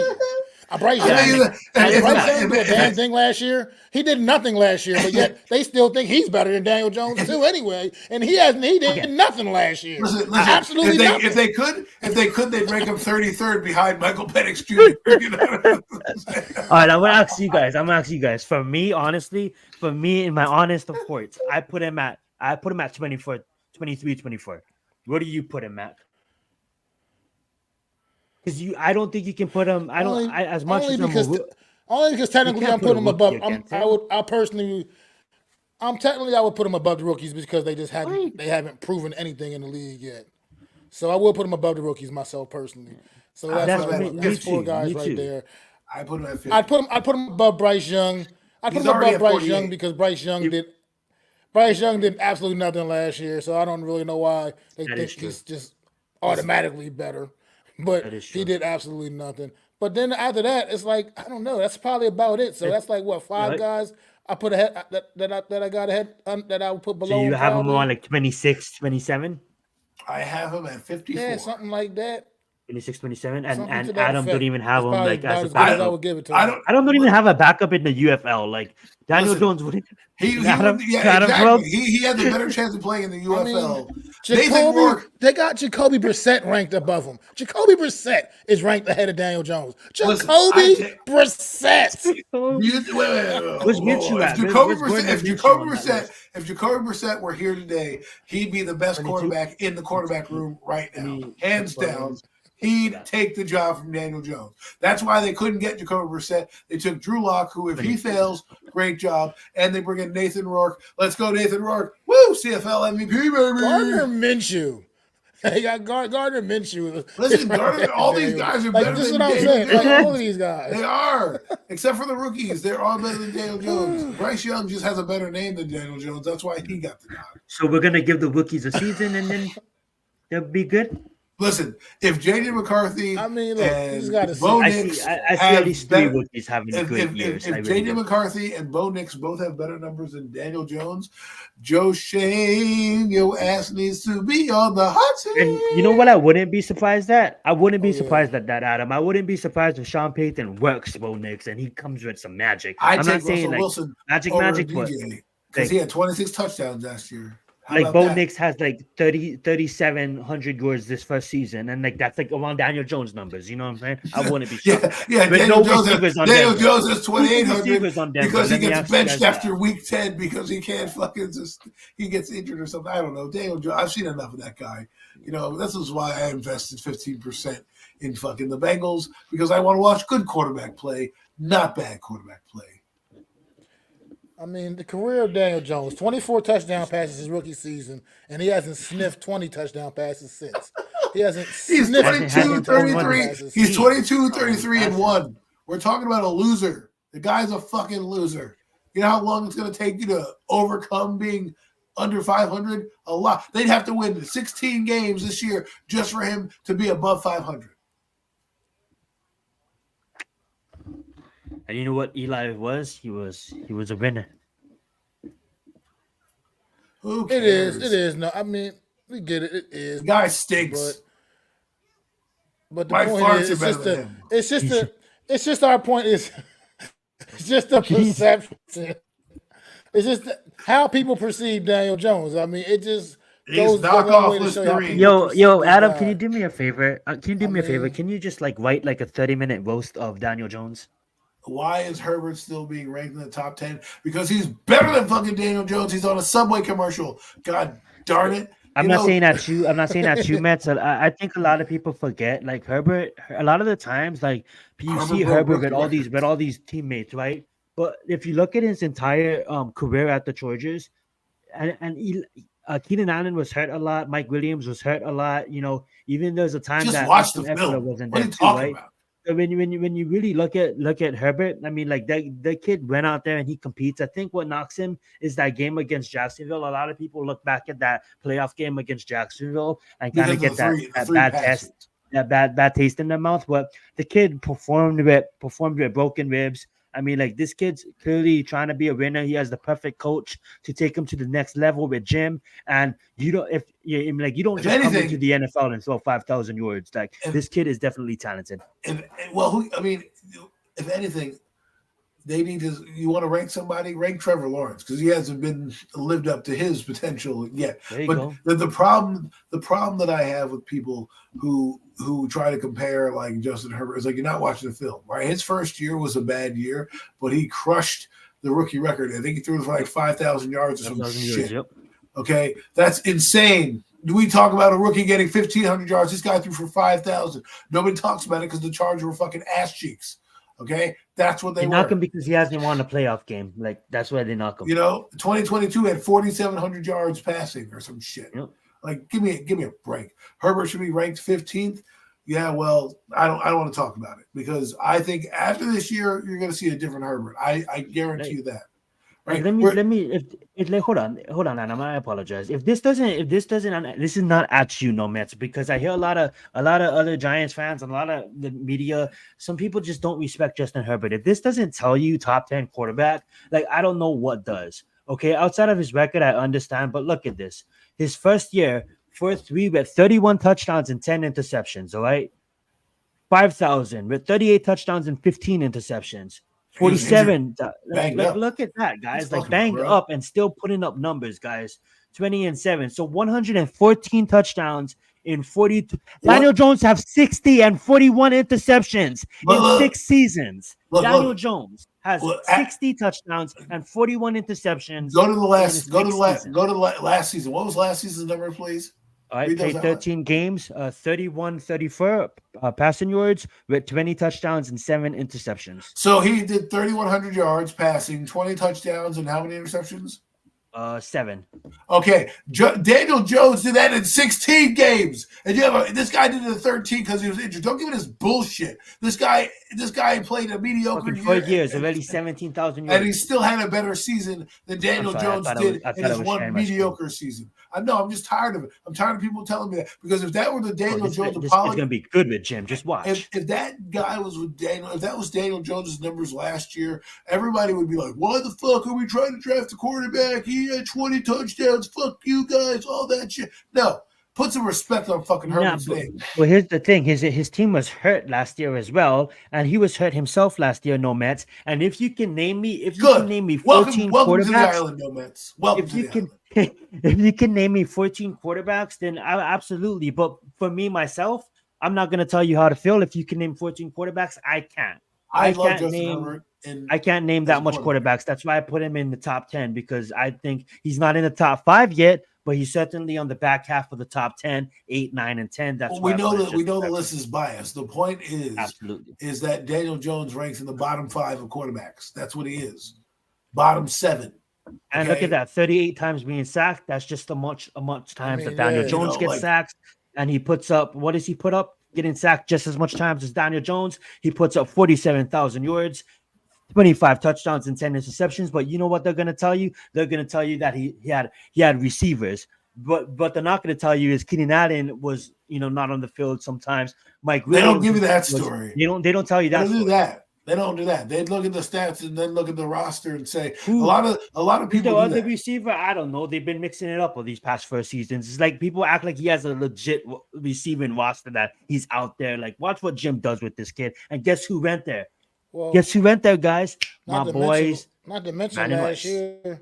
Wasn't Rashawn Slater out like the whole season last year? Yeah, absolutely. Best offensive lineman. See, that's why I would love to have been in their position. I'd love to be in their position. You would have drafted Malik Neighbors and we know, man. That's why I said not at you. This is at Giants fans that really knock you. You didn't knock Justin Herbert. You just had your opinion on him. But this conversation is that Giants fans that's really like dogging Justin Herbert like through the mud. It's like, bro, this kid literally didn't really have a head coach. Like, look how bad his head coach was. Now he has a fucking head coach. Now let's see what this kid does. That's what I'm saying. That's at Giants fans dragging his name through the mud.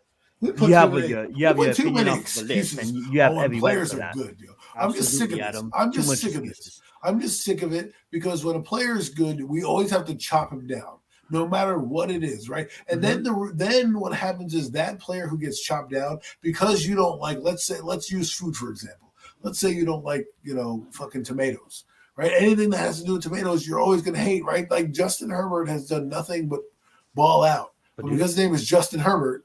And people have some bias towards him. People can't see the forest through the trees.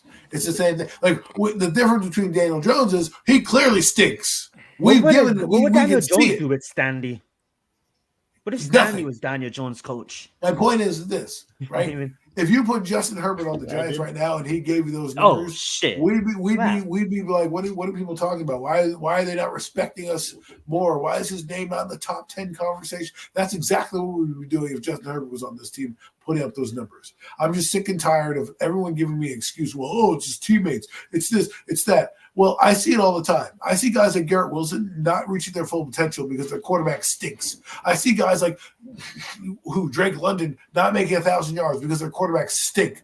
That's what I see. Okay, you can't just tell me that these guys come in here and make everybody better. It's a two-way street, and you know who gets the accolades at the end of the night? It's the quarterback gets all the blame, and then he gets none of the fucking glory. And then when they're actually good, we don't want to praise him for being good because we want to chop him down and say he's not as good as this guy. Look at Dak Prescott. Look at Kirk Cousins. All we do is chop those motherfuckers down, right? And all they do is ball out. Judge, you absolutely your facts on that one, no man. He did have Judge. That's fair. And well, I think Judge is a potential. I'm sorry, Adam, real quick, but I do think Joe Judge had a lot to do with Daniel Jones' lack of progression. I think Joe Judge came in there and really shook things up with Daniel Jones in a very negative way. Yeah. In a very negative way. I think I get it that you want to clean up the turnovers, but I think he made Daniel Jones a very gunshot. Daniel Jones seemed to have no problem throwing the ball down the field, all over the fucking field his rookie season. Yes. He had some turnover. He had a turnover issue, and I do get that. And you want to clean some of that up. But Joe Judge came in there, and I think he turned Daniel Jones to a complete check down Charlie, and Daniel Jones never looked back since, and he's just what he is now. That is so true. I said the game number 1 against Pittsburgh, he threw a red zone interception. After that game, because he had 1 touchdown, 2 interceptions, but that red zone interception cost him points and momentum in the game. And after that, that game to me, I thought Daniel Jones got neutered because what I think I heard in the building was if you turn the ball over, you're going to lose your job. Right. So he basically heard everything. He heard all the mental people. And, Jason Garrett didn't do him any favors, but it's a two-way street. The reason why their offense sucked the way it did is because your personnel. I got to give Jason Garrett some credit on to was it really that offense that bad, or did he try to compensate because the quarterback became gun shy? And look where we are right now. 3 fucking coaches later, we're still asking the same fucking questions, and we get the same fucking answers from the same guy. And I think it's more of the guy than it is the coaching staff. And yes, did he not have it? Brian Daboll's come in here, and has this guy improved? Not at all. He's been average at best. So you can only do so much with a guy like Daniel Jones, and I think, I want to see something else. I want to see Brian Daboll with somebody else before it's all said and done. One thing I wanted to point out too is you guys are right on that. Even his yards per game, his yards per attempt. You know what I'm saying? Justin Herbert's best season was a 6.9, and that's Daniel Jones' best season is a 6.8 yards per. The dude threw 5.7 last year. Yeah, 5.7. People will say Malik Neighbors is gonna come and rise that up, but at the end of the day, we've seen enough. We've seen enough. He's our quarterback, obviously. Look at those records: 3-9, 5-9, 4-7, 1-6, 9-6. I mean, look at that. His record is 22, 35, and 1. 22, 35, and 1.